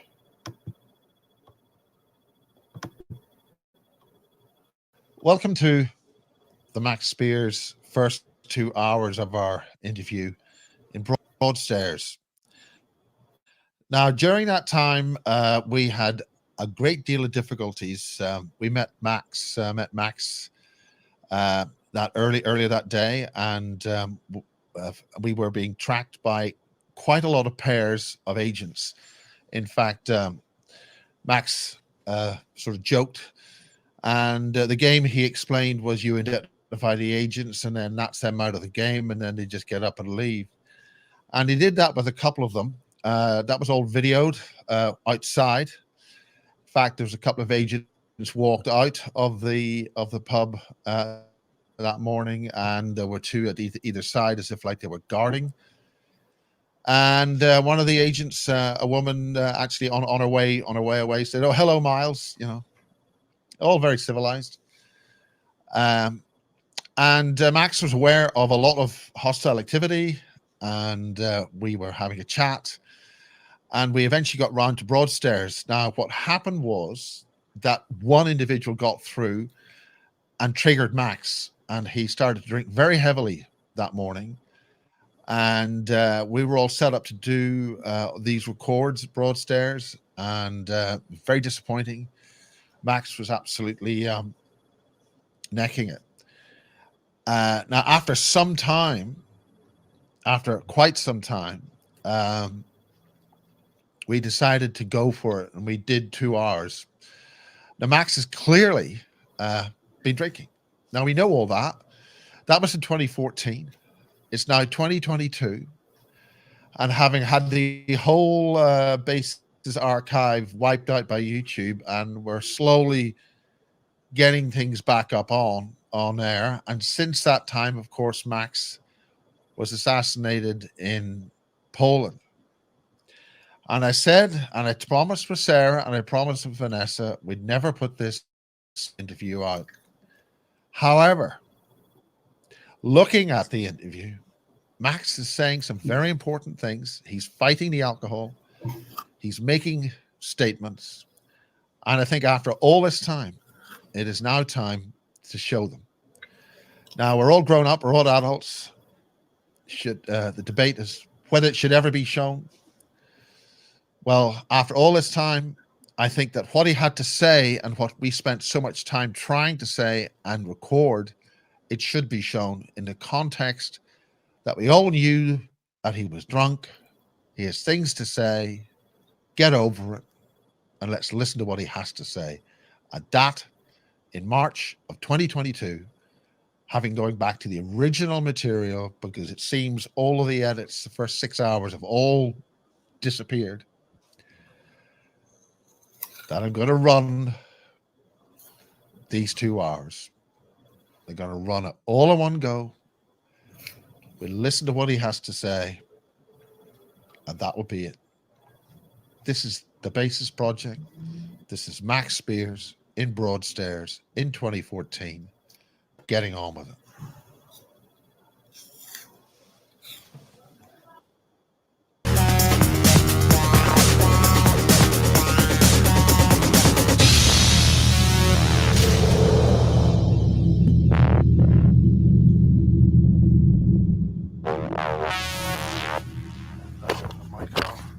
He wants to be me is one of the most fantastic lines Michael Prince has ever said.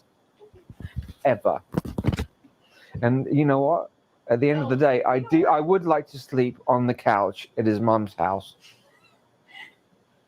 Be nice, but I will be nice. I know when you get upset, you go ballistic. No. But I'm not gonna. No. Okay, But so you know, now, he has a point. It's all right, I'm comfortable. gonna stop it here. This is original footage. All right, Never this was what was put together, and I want to skip it a little bit farther to where right before, because you're going to see the match. I want you to see the matching of footage to the footage that he re-uploaded. You know, on, I don't know if it's here. There's a part where he belches. All right, it's either here or it's farther down. But no, it's actually, that's on the other video. All you really need to pay attention to right now on this is the fact that this is how it starts and the dress that Sarah's wearing. I want you to, let's go back to Sarah. Let's go back to their conversation a little bit more. Hold on.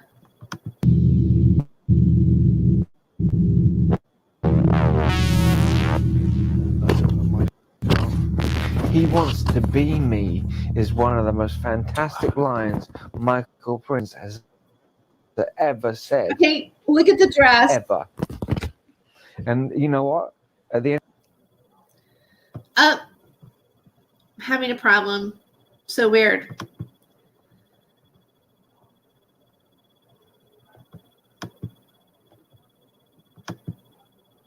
Okay, okay, so you saw the dress. All right. Now, the next thing that I'm going to show you, I'm just going to use it from my own counsel because like then I have to worry about another internet thing. So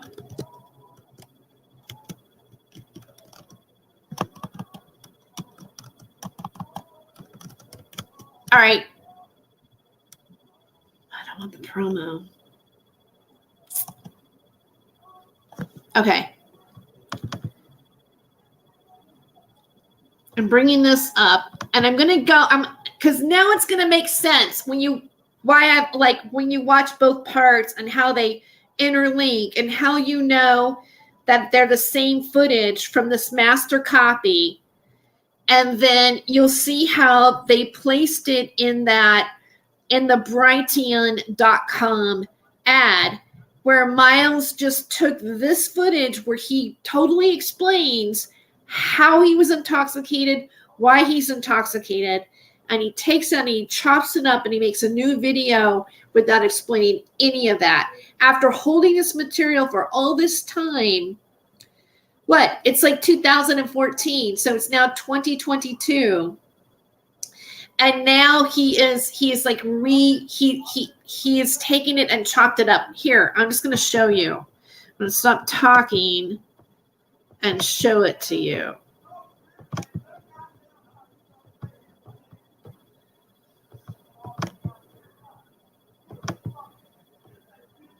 All right, I don't mean to do that. I'm trying to bring up. Hold on. This.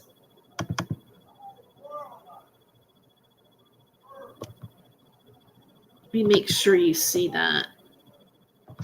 Wait, do you see this? Like, let me know, like.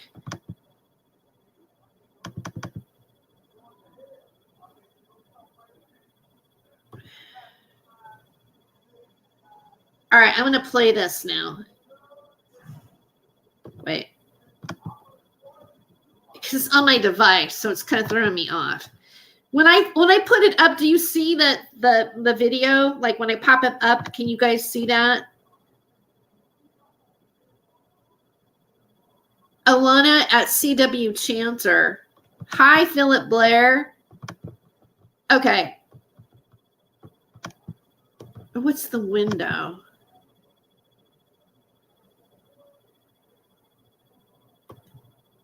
Okay, I think that's it. Hold on. Yes. Yeah, that's it. Okay. I did it right. Hold on, let me do it again. It's all about the learning curve, right? All right, welcome if you're fine. Welcome to the party. We're just looking at stuff.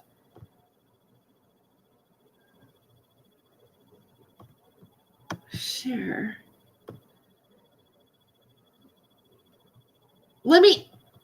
You should be able to hear this. I hope. Because it doesn't feel like. Okay. Okay, yeah. I'm right. Sorry, I should just trust myself.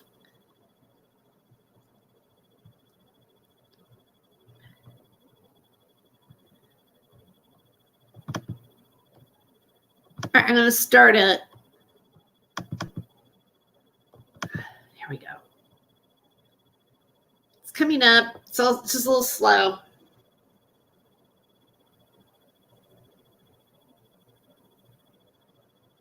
Wow.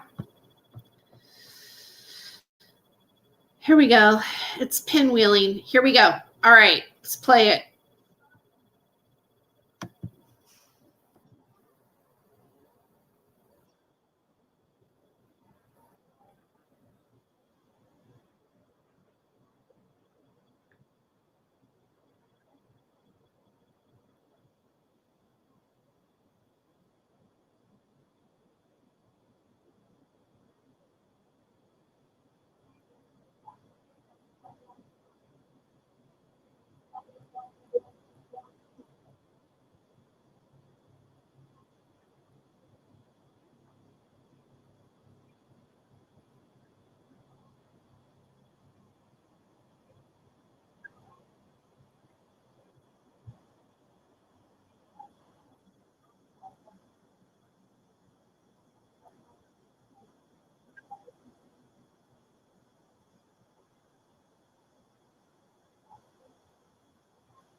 Oh my God, you guys aren't hearing anything. There's nothing happening here. I don't know why it's not working. That is so weird. I'm really frustrated because I just like I'm so sorry that it's like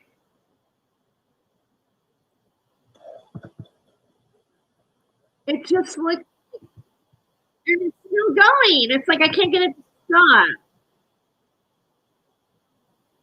Where did it go to?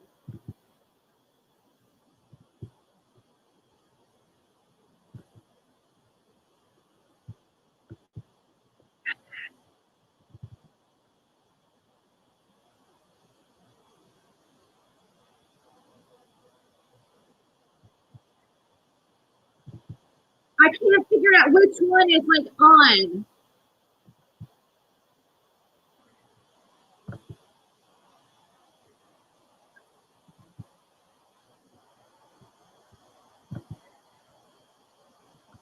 Hold on.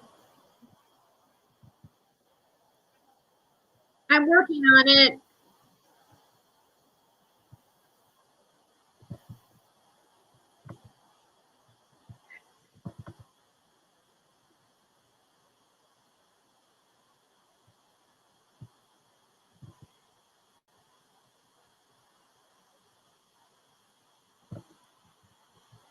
Hold on. There it is.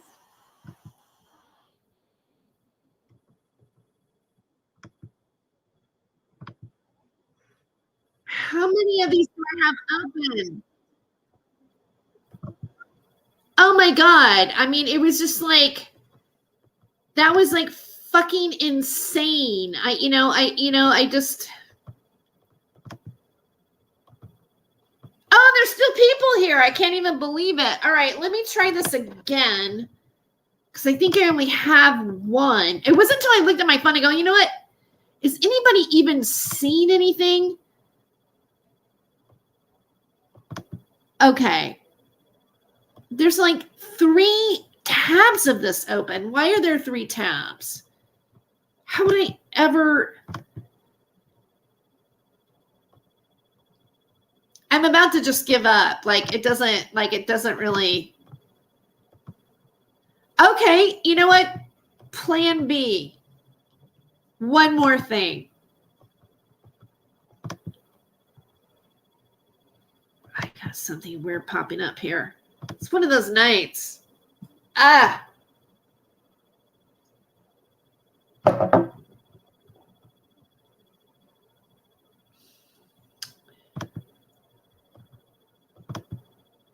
I wish I could get it to play on.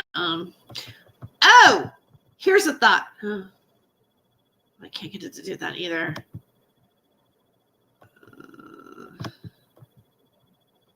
Try it again on Spotify just to see what happens.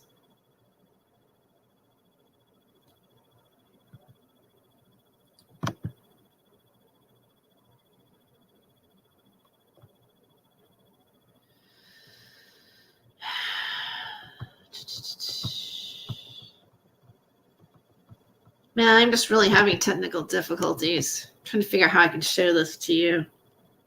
I figure out exactly which window it's in. Because it's like for some reason there's multiple tabs. Look. Okay. Which one is this?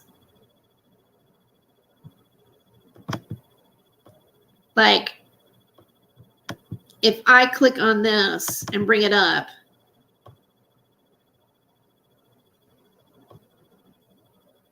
let's see, I guess I can do a guessing game.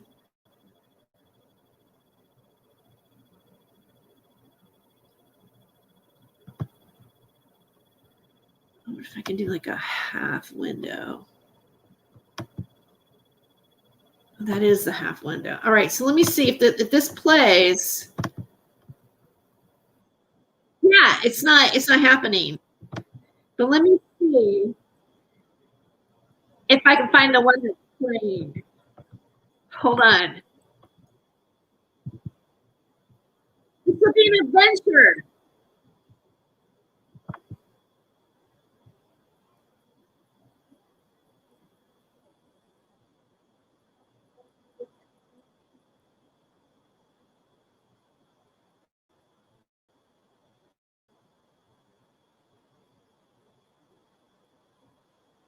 No.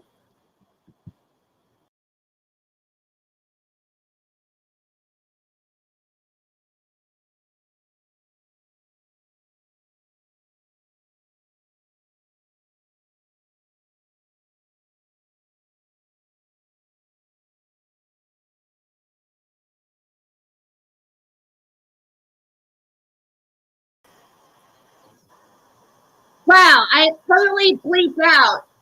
I even like accidentally like forget it. I give up. You know what? The last thing I'm gonna do is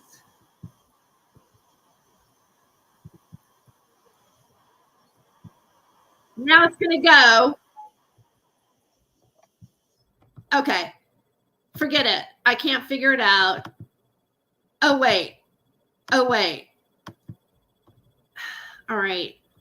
Now there might be just one left. Fuck.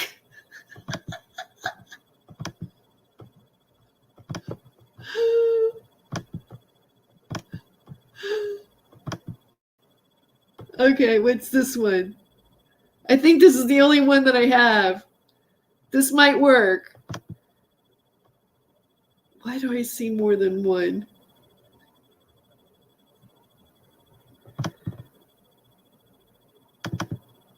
No.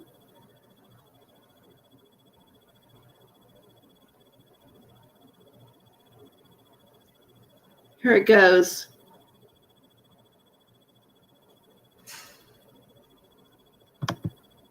And then if it doesn't work now, that's it. No, it's not working. Shit.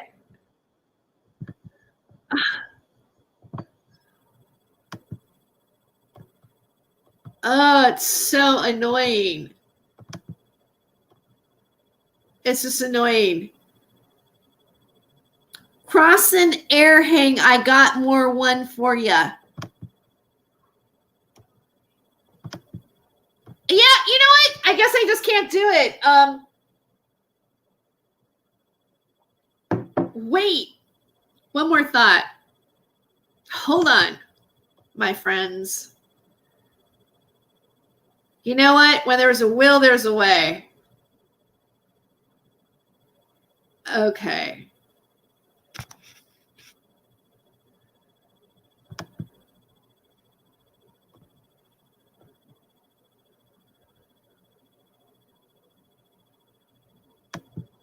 I see.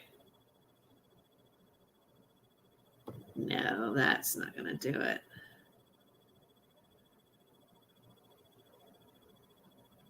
Huh. No. Let's get out of here. Ha ha. The joy of live TV, right? Yeah. Okay. All right. So let's try one more time on Spotify. Maybe the Spotify gods will bless us and allow me to play the beginning of that show. Let me I guess I have to bring my Spotify up, right? My window. What's in here? Okay, wait. You know what? I might try it this way. If I do my window, what's ever in my window,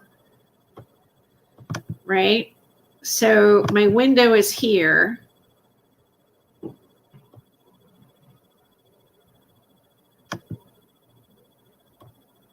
All right. And then let me try this.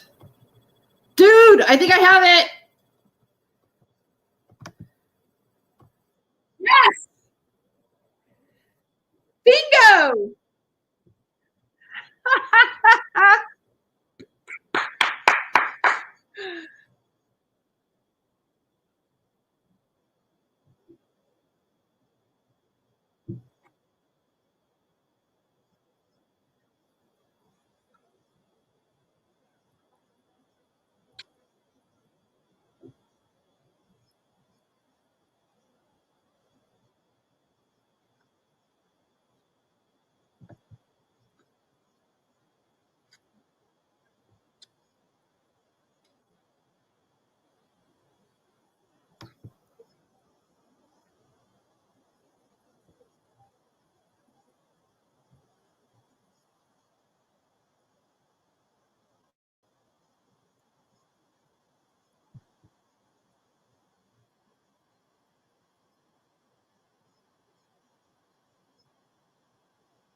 tell me there's no sound?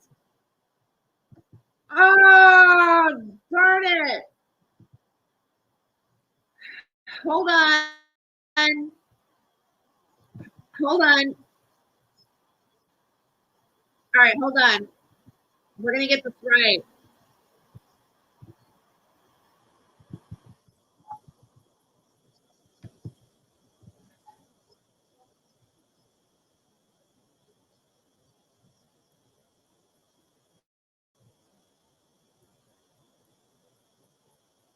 Ah.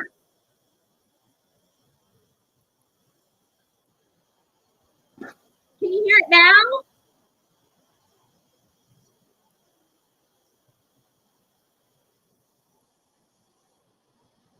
Can you hear it?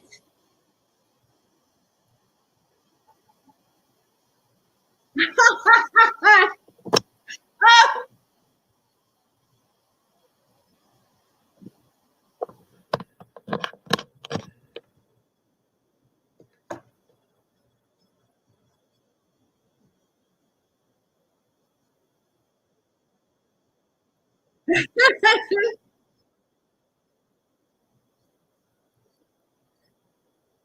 I'm reading what Electro Pig wrote.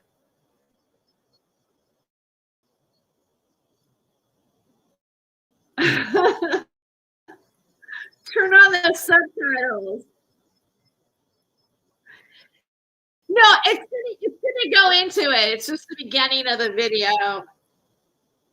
There's music. It'll get to it.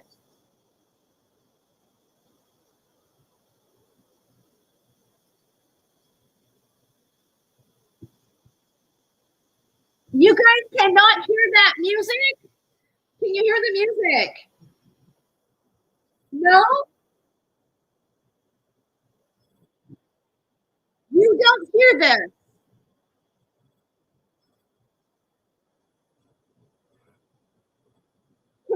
Can somebody give me a heads up? Can you hear?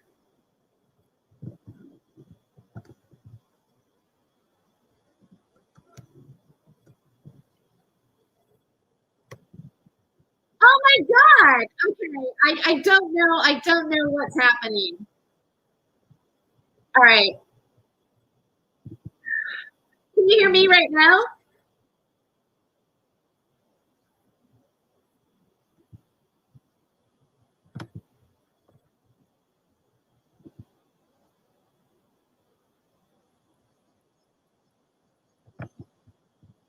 Can you hear me speak?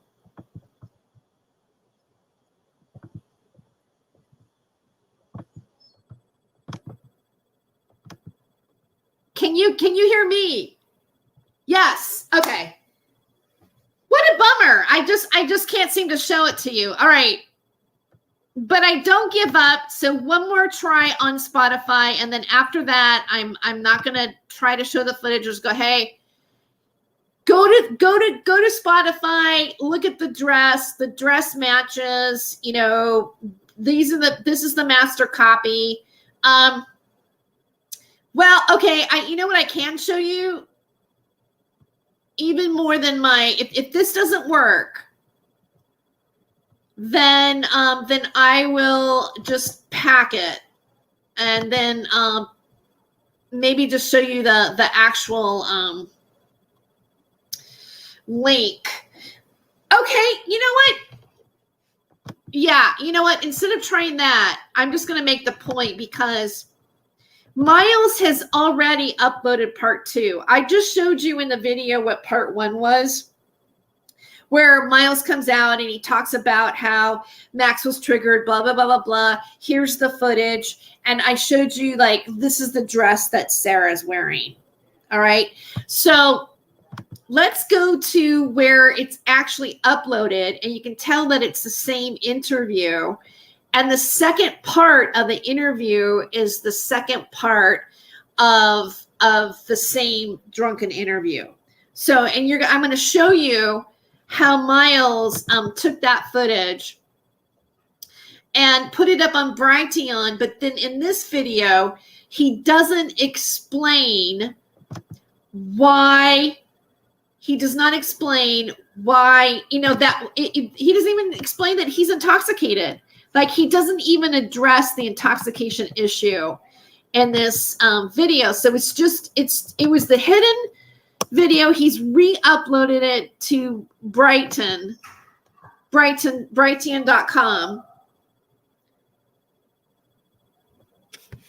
And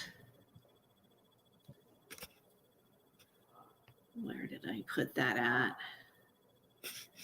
No, I don't want to be in here.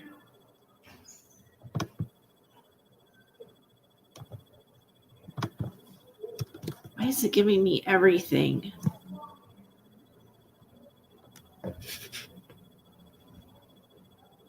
Okay, here it is. Okay, this should play. And then you're going to see how the footage matches up. Okay.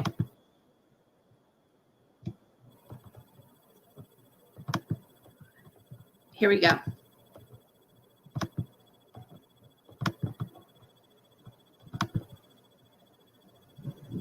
I always feel like I'm not really making sense about this, really.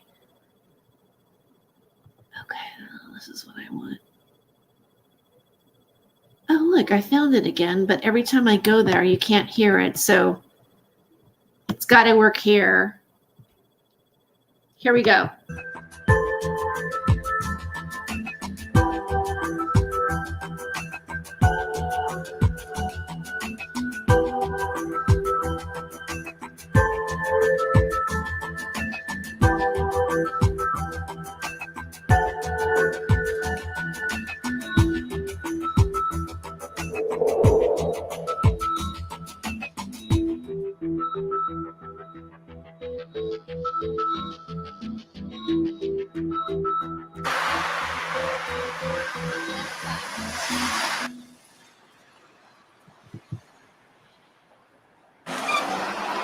This gate, this is the west gate here. Yeah. And this is 1,000 years old. Yeah. And so Canterbury itself is 1,300 years old. The Archbishop of Canterbury itself was the equivalent of the Pope in this at the Is that Church of because England. he was the Church of England as opposed to the Church of Rome? Yes, but they were equal, in terms of power. They were equal. So they were always fighting. They were two different. What era are you talking about? You're talking well before King Henry VIII. Well, this. Oh my God. Okay, here we go. Oh yeah, way before. Way before. Initially, it took 150 years to build the cathedral. Yeah. 150 years to build it. It started in 900 AD. This is Norman. Oh yes, and yes, Saxon. North Saxon. Yes. This is cool. Yeah. And apparently you know you know who I am. I do know who you are, and I Do you know where I live? also know Because in Belfast we always know where you live. and I also know who's buried. Where I'm going to show you who I was. Right. Excellent. Now this Is is she- round. This is quite recent architecture. Isn't it? Because But, they didn't want, because if they made it square, they thought the demons could hang on to the top of it. So they made it round like that, so they'd slip off. I thought it was by cannonballs. No. No. So the dimensional entities. Yes, and that's where they did that. This is all sacred geometrically done as well. You can't see it here, It but had to be hyperspatially. yeah, absolutely. This is multidimensional right here, multi-dimensional. The interesting thing is when you walk through the center here, you get, if you're sensitive, you get feelings. Yeah, the old churches have that. Wait till you see this one. And it's amazing why old churches have it, but maybe new ones don't. Yes. Okay. I understand strategy and sacrifice. That's chess you're referring to. Yes, 4 years. 4 years chess champion at the school where you were at the Kent University. Chess is based on what? Chess is based on duality that must be maintained in this 3D realm, and that's why it was created. Why does it have black and white squares all over it? has black and white squares to make sure that you maintain the 3D here. Because if it was all black squares or all white squares, there would be no more 3D. Okay, so this part is the beginning of the upload. It's not the drunk part. Okay, so I just want to but this is the setup that Miles put together, and he used the drunken footage from the 2 hours that I showed previously, his beginning where he sets it up that So the lion. he was intoxicated.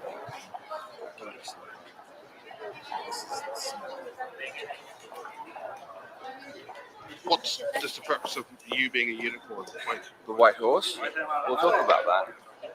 And that's chess. That's not chess. No, but interestingly enough, it ties in with the knight, doesn't it? I don't know. Why? Well, we can talk about it. This is the golden key. Yes, next to the dragon.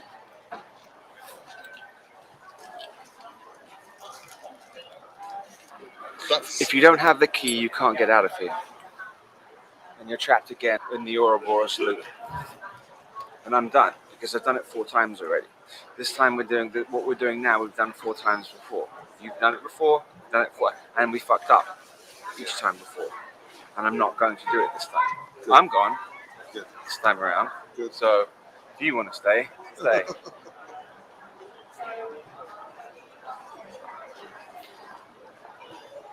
If you check out the symbols and the angel, I mean, obviously an angel in itself isn't really an angel on a cloud. It's a high vibrational being. So, but everything has to be in a code.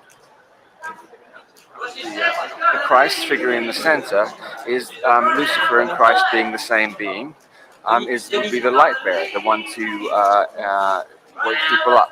If you look around, people have no clue what we're talking about, and there has to be somebody to wake up everybody else. Otherwise, we're fucked again for another 10,000 years. I'm not doing it. Right. Yeah. I think everything. Apart from Zambo Cup. Yeah, that's the. Oh, they'll take mine happy. Really sweet.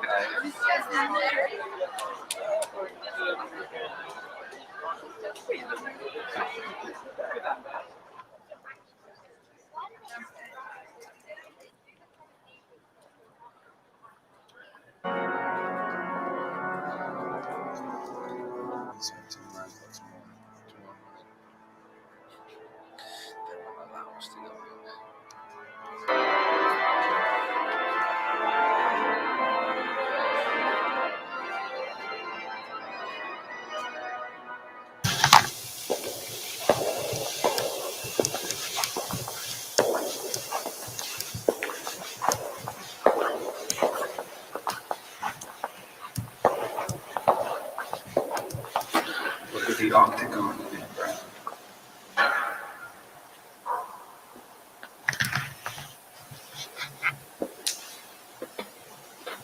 Octagon means entrance of war.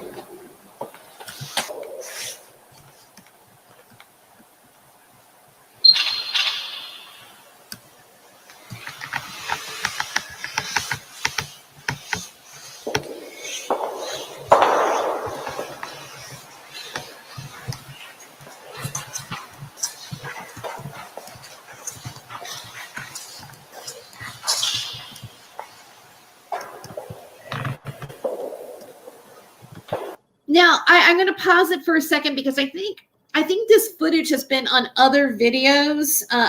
There's a part 1 that was put up in 2014. I found it on the internet, because some of this stuff has been uploaded by other people's channels on YouTube, even though Miles's channel went down and some of this footage is lost.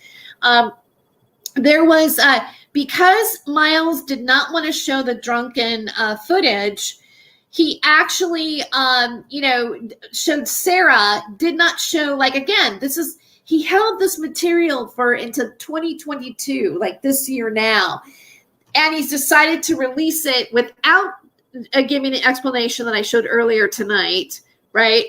On the previous video, that footage that's on Spotify right now is not like that's footage that's absolutely nowhere actually. Now the second part that I put on Spotify, it is identical when you get to the second part of the portion. The only thing that's different is the setup, because when you watch my video on Spotify, you see that Miles had, he clearly explains that this is part 2 of the drunken research video.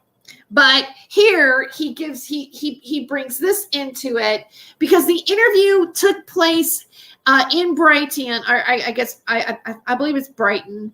I might be saying it wrong because the website says Brighton, but it was like, you'll see, he'll announce it because the base is 37 Max and Sarah. It's Max and Sarah together. Broadstairs interviews part 2.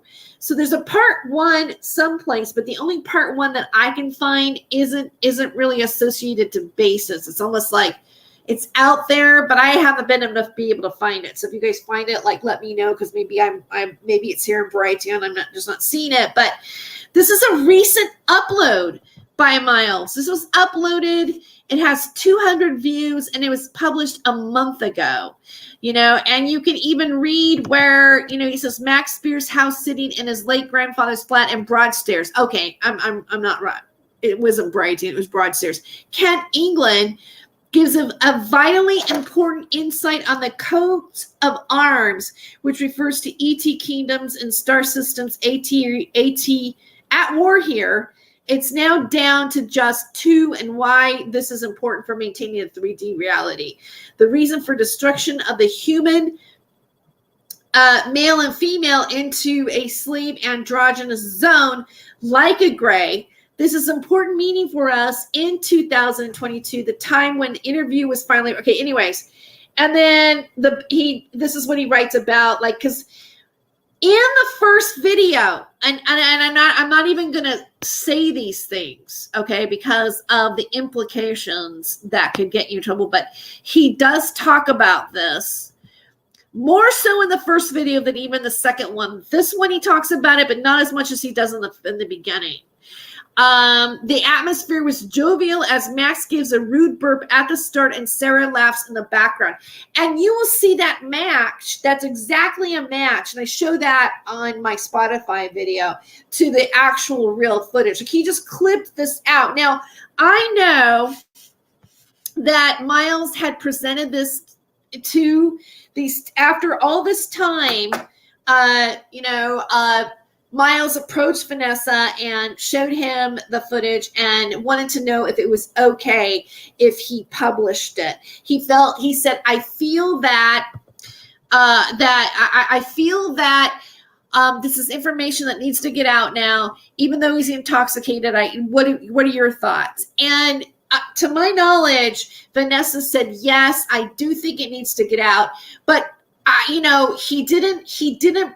Miles did not present it in a way of how it was originally intended to be viewed when he was showing it to, say, Vanessa or to other people, saying, here's some interesting information that he did. He's intoxicated. I held back. And now, for some reason, and I think this is odd, that he's only chosen to publish it here on this website so far. And he's made it, part 2 of the Sarah and, Max thing, not giving any former background as to why this footage has been withheld until now.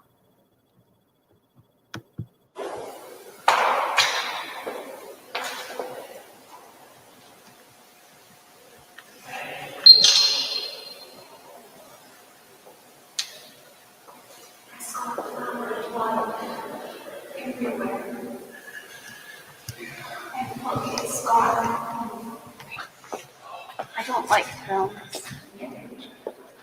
I don't think thrones are fit for me, only spiral staircases. Thrones are fit for me. Look at the flowers. Remember the cabalist, the flower of life for the floating. Yes, I do. I only get reason. Oh, God. I wonder who she is. Oh, Queen Victoria. That's Victoria. Victoria was fat. Henry VIII. It goes in the line.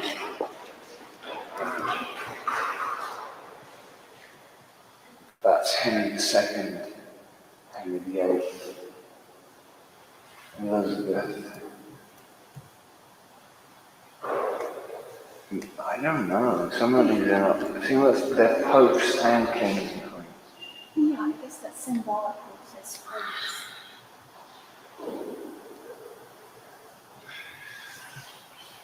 That good old reptilian, King Henry. Oh, they're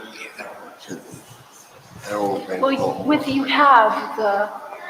have both the fallen and the not fallen mixed into these bloodlines. So you have incarnate the ones of higher and lower. Yeah.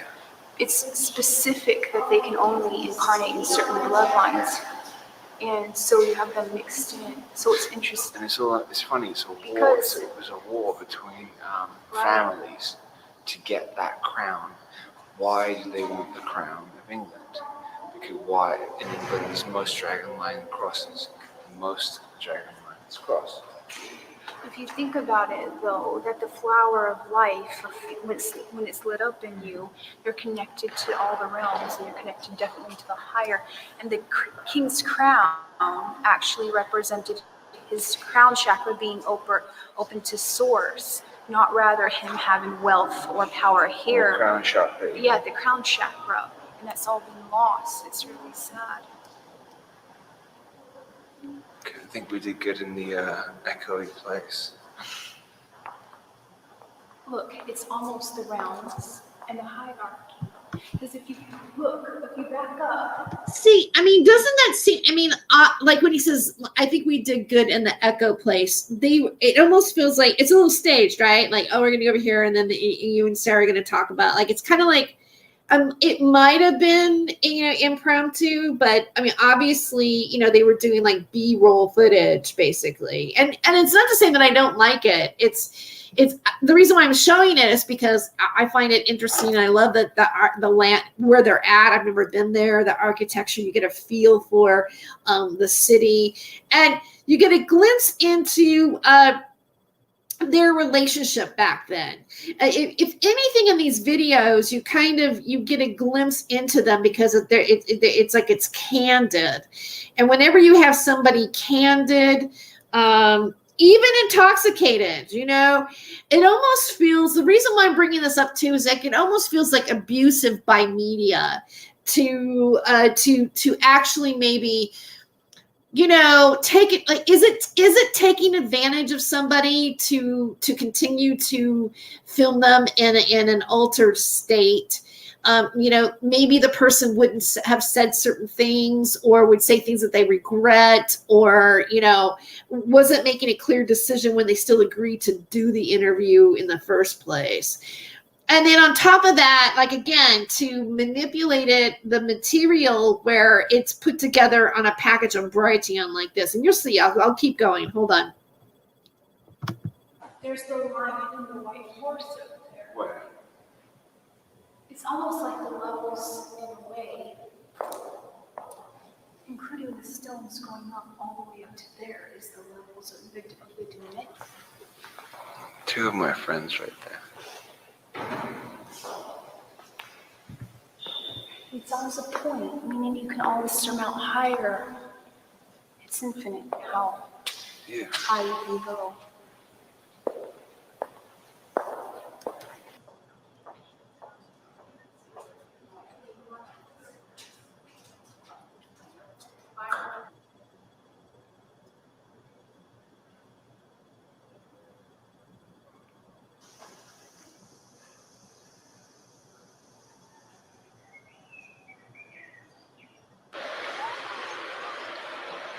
And welcome to Bases 37 in Broadstairs in Kent, the home. See, totally different beginning, but when you go on to the actual footage, you will see that again. What's coming up now is the second part of the drunken interview, and it will match. Like, in my video, I showed the two pieces matching, but I can't do that here tonight because we're having technical difficulties.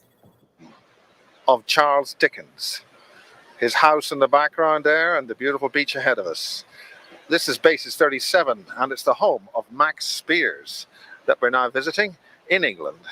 And we're going to discuss his history, his background, and all things in between. Tape 2, take 1, basis 37. Oh. Okay, Max, we basically established in part 1 that you've had a heck of a hard time. Lots of different things happen. You get triggered. All right, and what we want to do is notice is those 3 little cuts don't happen in the regular in the other footage at all, but it doesn't really change what he says. I think like he smokes a cigarette and takes a longer pause, so I think he's just editing a few dead spots out here. Understand why did that happen? Okay. What ideally, for instance, during the Kerry Cassidy interview. Well, let's go back before that. So we got back to you as a child, high Kundalini but we don't know why that happened. We don't know why that happened. I didn't explain that. So why did that happen, and what happened? Okay, Explain so what that. happened was, I was the split between a high vibrational female and what we classed as a low vibrational male. And I'm not into polarities, good and bad. But what I'm saying is, my father is of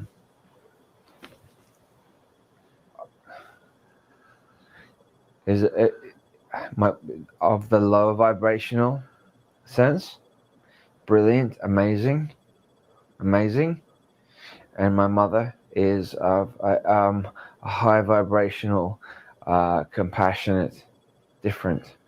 So just looking like the spiral, like the DNA spiral. So what happened was I was born with an equal, a central, exact central point of those two. Okay, so you can. So they were in balance. He's smoking a cigarette, which he normally didn't do in interviews because he's been drinking.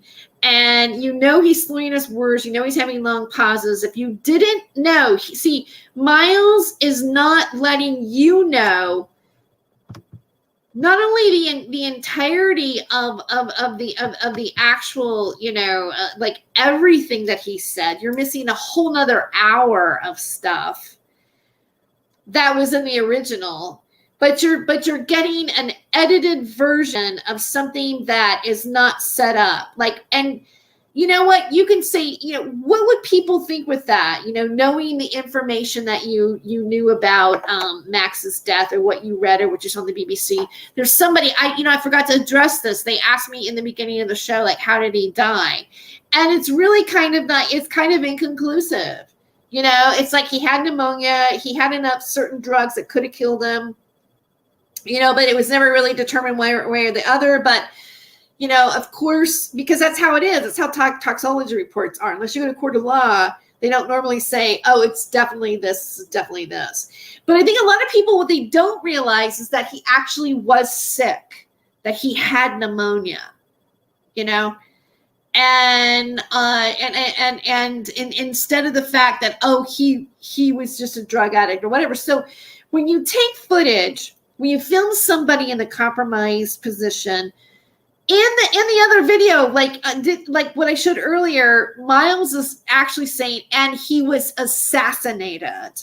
I should have paused it. I wanted to pause it and I go, did you realize he said he was assassinated? Because it's all over the place about what people say happened to him.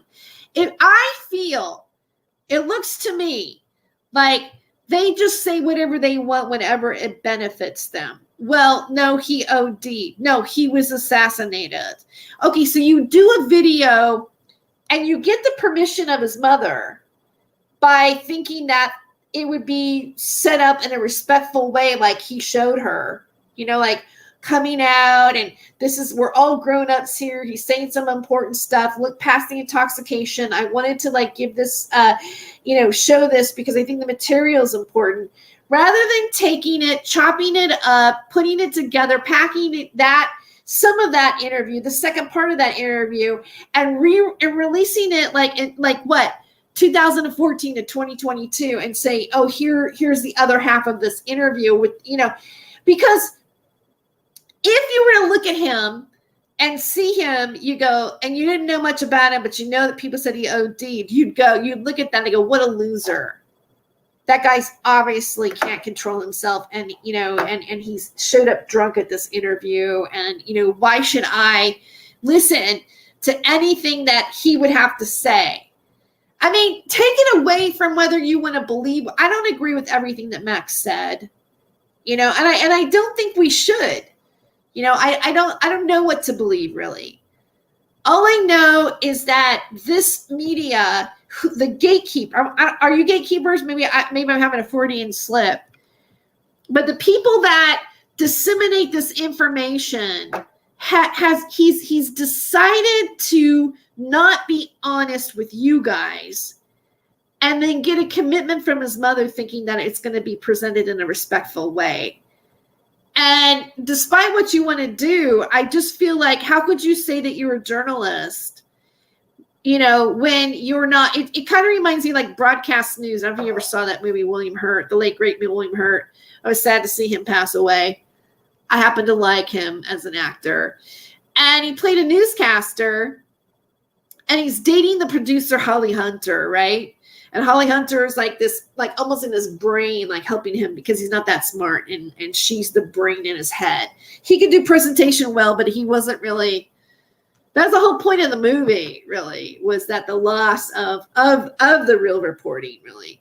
And he does this piece where his character cries in it. And this is an old movie. I don't know if you've seen it as a reporter. And he organically cried when he did it.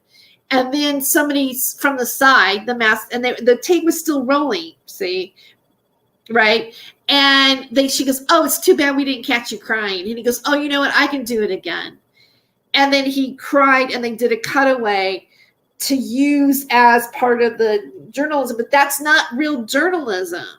And that was like to Holly Hunter. She was going to, bang him on probably a tropical island at the end of the movie. And then she saw that tape, and then that was it. The relationship was over for her because she was, she had integrity. To me, this is kind of like doing the same thing.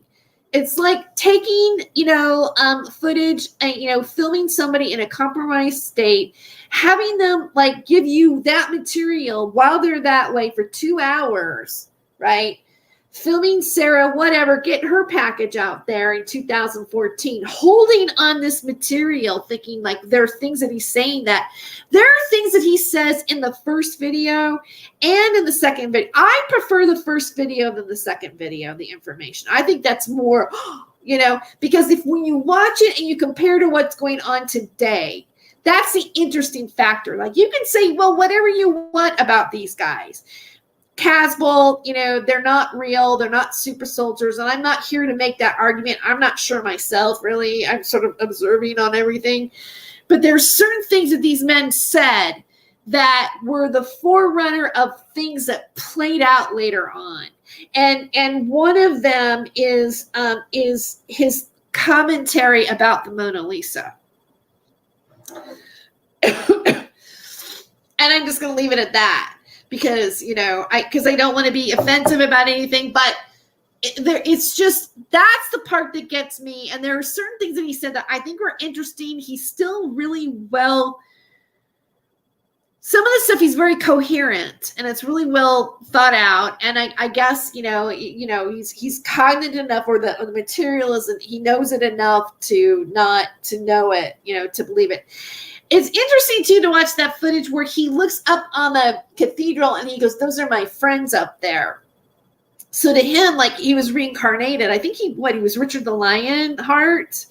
There's a picture of him sitting in the chair and everything like that. And it seems to me like Sarah just kind of dismissed it. Like she's still into talking about, the discussion that's important to her, that she,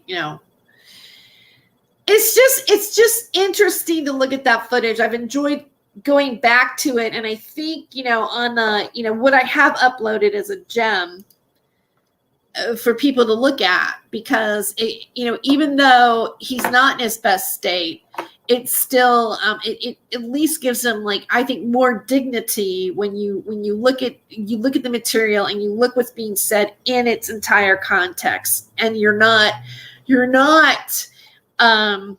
trying to, because it would be different. Okay, yeah, fine. Okay, Max Spears, blah, blah, blah, blah, blah, blah. And, he cut him away, and it kind of discredits him. It doesn't make any sense why he's slurring his words or anything like that. But when you look at it in terms of his death and what happened, it makes it that much more kind of provocative for me. That Miles would edit something that would give people more reason to believe the drug overdose theory, something like this, rather than go, hey, he had a bad day and he was drunk. Where's the responsibility for Miles that he actually went ahead and filmed him that way, and then is using that content to basically be dishonest and sort of disgraceful to somebody who's not with us anymore and can't speak for themselves or explain the circumstances around that video. Because I'm guessing. Hi, Michael Williams. Nice to see you here. Freudian slip. Yeah, I had a Freudian slip. I'm kind of I didn't mean to be doing a marathon show tonight, but I'm sort of having technical difficulties. I had technical difficulties in getting the material in, but maybe that's for a reason. But I think I got, I've covered different topics tonight. I'm kind of, this is like, I should probably go soon. Because I want to finish watching the Gospel of John, which is on YouTube here. That's really good. And since it is Easter tomorrow, and I celebrate that way. I kind of want to relax a little bit. I've been talking for a long time, but it's always good to see who you guys who show up here. Jim Marshall. I think I've seen you here before. I don't know if you're a new person. If you are a new subscriber to my channel, I noticed I did get some new subs here, and I want to thank you for that. Oh, one more thing. Let's end with Sean Atwood. Yay, Shawnee boy. Okay. I know some people don't like Sean Atwood. I like him, but you know what? I have bad taste in men. So I'm just kidding. I'm kidding, but I kind of do. I just like people. I want to like the best part of them. I think Sean is a good host. He has a good show, and he has interesting guests. I just saw my own video here.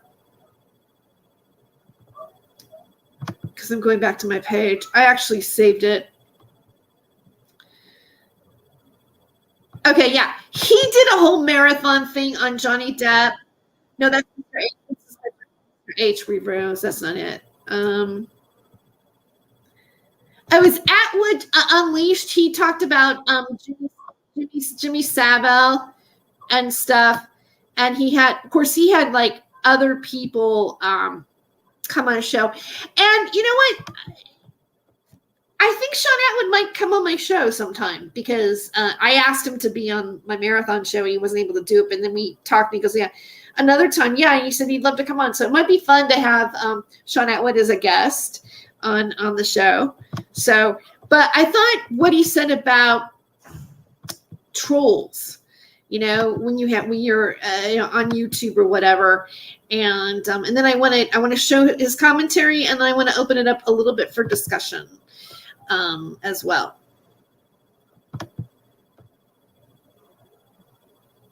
Okay.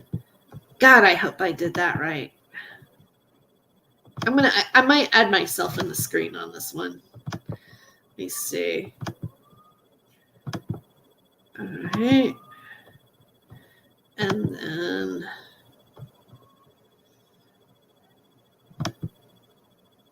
okay. All right, so here we go. Thank you for on, Norman. We're You're gonna very welcome. close the show now. So you take care and have a great rest of your day. Cheers. Bye. Bye. Thank you. Bye-bye. Okay, so there goes Norman. Andrew's had a long 4 hours. I can see it in his face. Just you know what it is I've been so tomorrow I've got this Lloyd Evans thing, the ex-Jehovah's Witness guy. Yeah. Lloyd. So he got in trouble. He's like the ex-Jehovah's Witness guy.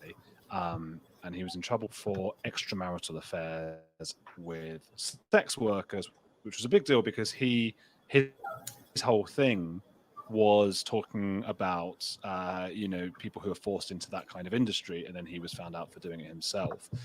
And it's a huge story in the Jehovah's thing, and I got an interview with him. It's like the exclusive interview with him. It's out tomorrow, and when like the premiere's up, so the video clip's up there, and people have found it, and his haters have found it. So in between coming on here, I've just been looking at the haters who are hating him, but I'm getting dragged into it as well. I was like, who's this interviewer as well? Doesn't even know what he's talking about. So it's stressing me out.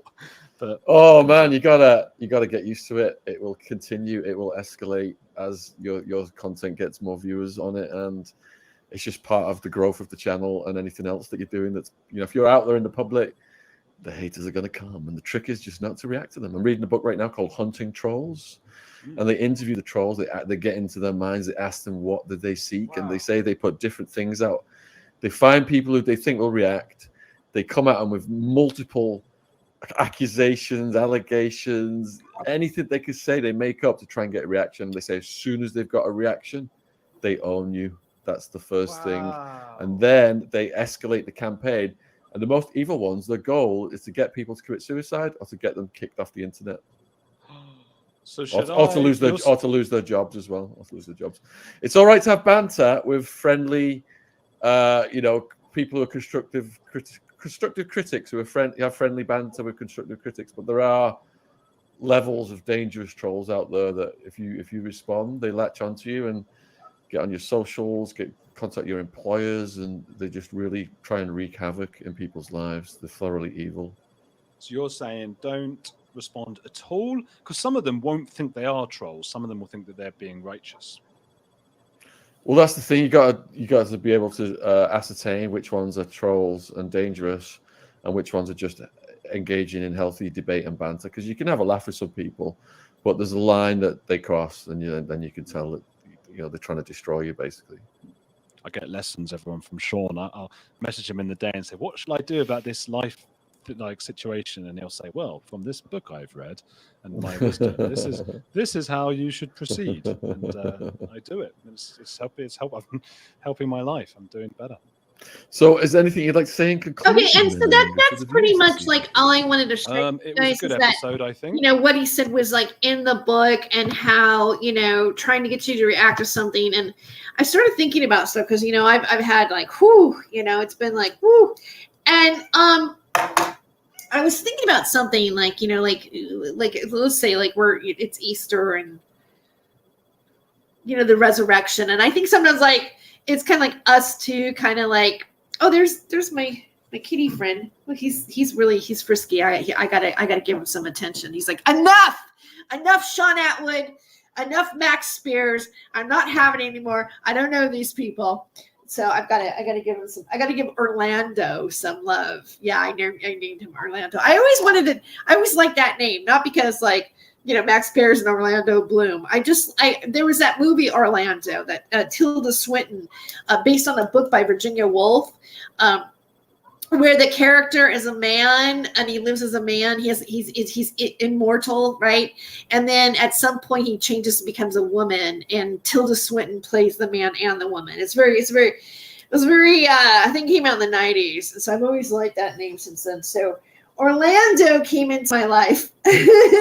and by the way, he likes chicken with pumpkin, the pumpkin juice. So he's a gourmet kitty. He's being spoiled actually, but it seems like that's his favorite above everything. Like now that he's got that, I go pumpkin sauce, but I guess he likes the pumpkin.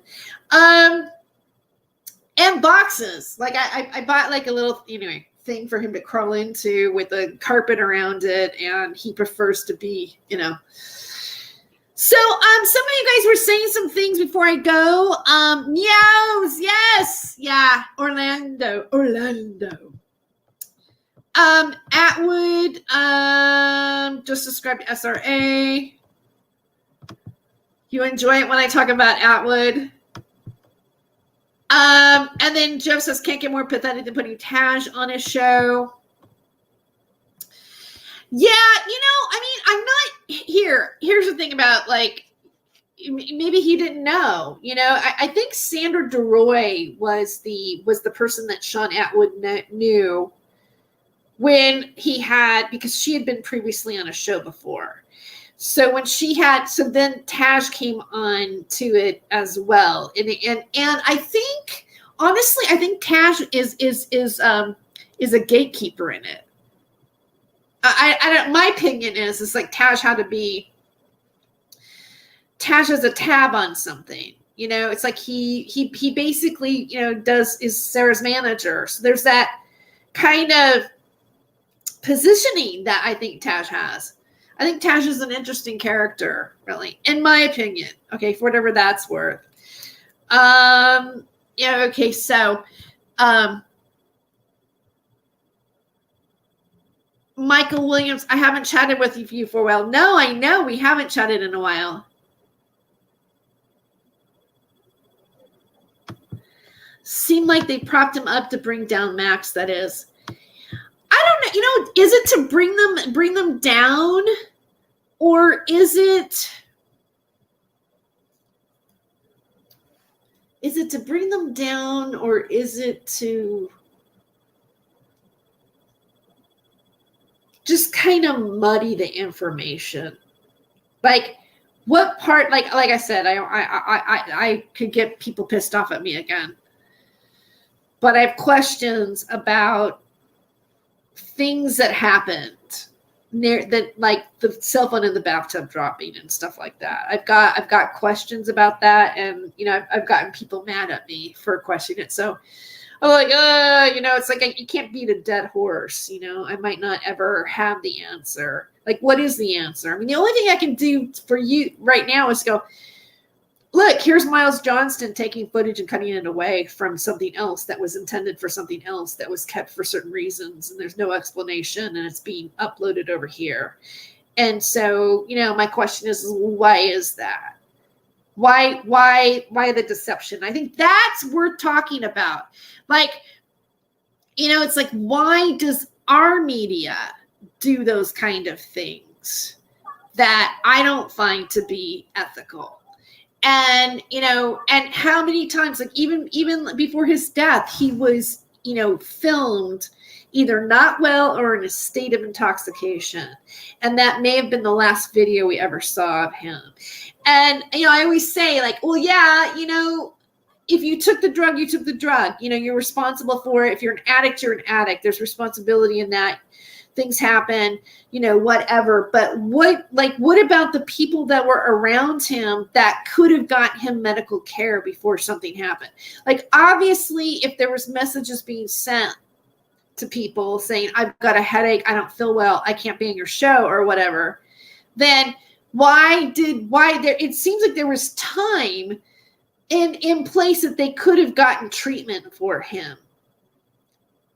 And that's my question about that. That's the thing. And what part, like, really, for me, this is all about media. You know, it's like the media people. What did the media people do? And, you know, is he a victim to that? Okay, so getting back to the victim thing and the trolling, you know, I realize that I have been reactive, you know, like I allowed it to happen. You know, like, that's the game. It's like, oh, well, if we get under your skin, we're going to say blank, blank, blank, blank, blank, blank, blank. And, you know, and then I thought, well, how do you, I mean, granted, you may not be able to stop. He's really getting angry. You may not be able to stop the you know, people trying to do it to you. but it's like not being a victim. Like, when do we stop being victims, just in general? Like, a lot of us have been victimized and traumatized, but then it's like, how do you break the chain of being having a victim way about you? And that's the part that I'm looking at myself in it. Like, we can talk all day about how we're targeted and how this and this happens and how blah, blah, blah, blah, blah happens. And it doesn't mean that that's not happening. But even when it is happening, it's like, well, where do you get your strength back? Like, how do you, like, you don't give in. They want the reaction from you. And the reaction is all it is, really.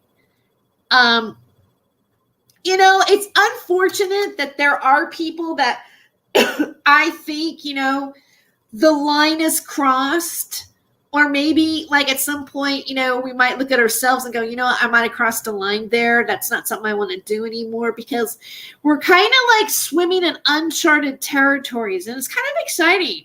Like, this media or whatever we're doing, it's kind of exciting, right? And social media is a whole nother beast that's, you know, that's also different. And, you know, Elon Musk is now bidding for Twitter, and, you know, there's all this censorship that's been happening, and, you know, there's all this stuff happening politically. And part of the problem, part of the blessing we have, is that we have been able to, like, speak away from other media, away from the mainstream media, away from Rupert Murdoch controlling everything, and opening up to dialogue. We've gotten the fake news thing. We've gotten, like, this, you know, this information war, not to quote, like, you know, Alex Jones, but we're, you know, it's almost like the Wild West here. And, you know, maybe people haven't gotten it right. Maybe we haven't done things right. Maybe we talked about somebody in front of a camera in a way that we shouldn't have at that time, or regret what we do, but we can always be better. And that's what I want to leave you guys with, is that we, you know, like, I can say, you know, there's some things that I don't like that I've done, you know, or I wish I hadn't done it that way. You know, I might think that, you know, my intentions for reacting that way, or for saying things this way, or blah, blah, blah, blah, blah. But, you know, that's why I'm working on being educated, because I want to, you know, I want to be more objective, maybe a little more, you know, grounded in the material that I'm wanting to discuss. And I'm really open to, like, having, you know, the grand discussion. Like, what do you think it is? Is your opinion different than mine? Like, for example, Lionel's channel, you know, like, we've hashed out different ideas between us doing videos, but it's still respectful, and there's still, like, an appreciation. And then we're kind of like, you enlighten other people to think differently. Like, I think differently because some things that he said, like, because what we say affects each other. But when we keep, like, you know, being reactive, then we you know, it's like, it limits the possibilities of where we can go with with what we're doing here. I want to just let you guys know that I really appreciate every person that, to that, Terry, thank you, the Murdoch channels. Thank you on that. I appreciate seeing you guys showing up. And, you know, I like this format a lot. I like live streaming. I like being able to interact, and who knows where that's going to go in the future, right? So if you do want to support my efforts, I have to force myself to ask. You know, maybe I'll just do my little banner here. I have a Patreon. It is actually in the description. I am calling it the Terry Joyce College Fund. So you can support me any way you want, and I will be doing special content for those who do that. Extra perks. And let me see. If you want to do, like, just a one-time donation, like, you know, hey, Terry, this is for books, or, you know, coffee, or whatever. My PayPal is hollywoodhemptress@gmail.com. That's hemp, HEMPTRESS. And again, I'm on Venmo. You can see how I'm on Venmo. The only thing I haven't added to this list is I'm on Cash App, which I have the $ Tere Joyce 17, but I have that in the description. So if you can't support me that way, that's fine. If you could just give my video a like or share or follow me on Spotify, help me get my numbers up there. I do have different material on that. I feel a little freer over there, and I am going to find another place, probably Odyssey. I'll make sure I do something else. So I want to give like, hey, this is where you're going to see me like a little less uncensored as I am on YouTube. I look forward to incorporating guests. Sometimes I like the round table format. I really enjoyed having Not Charles on the show. And if you haven't caught it, I have the Spring Break Marathon, which had an interesting appearance with Kevin Moore on it as well. I'm thinking of like maybe clipping just that part, mostly with Kevin, and then making a different video on his commentary on his docu-series that he has coming up about Captain Mark Richards. And other than that, happy tomorrow, happy Easter, and happy Passover, and a spring equinox. And I wish you guys a great week next week. And I'll be back probably on Wednesday. Okay. Until then, I'm going to say goodbye. But you know what? I should exit with a song. Here we go. Oh, I guess I should bring this up again.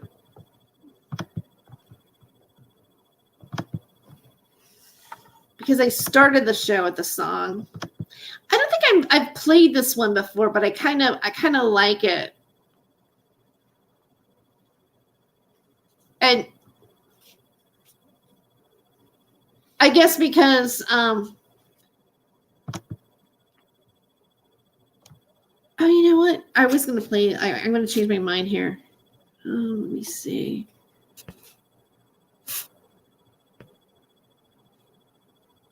Okay, this is the one I want. Okay, wait.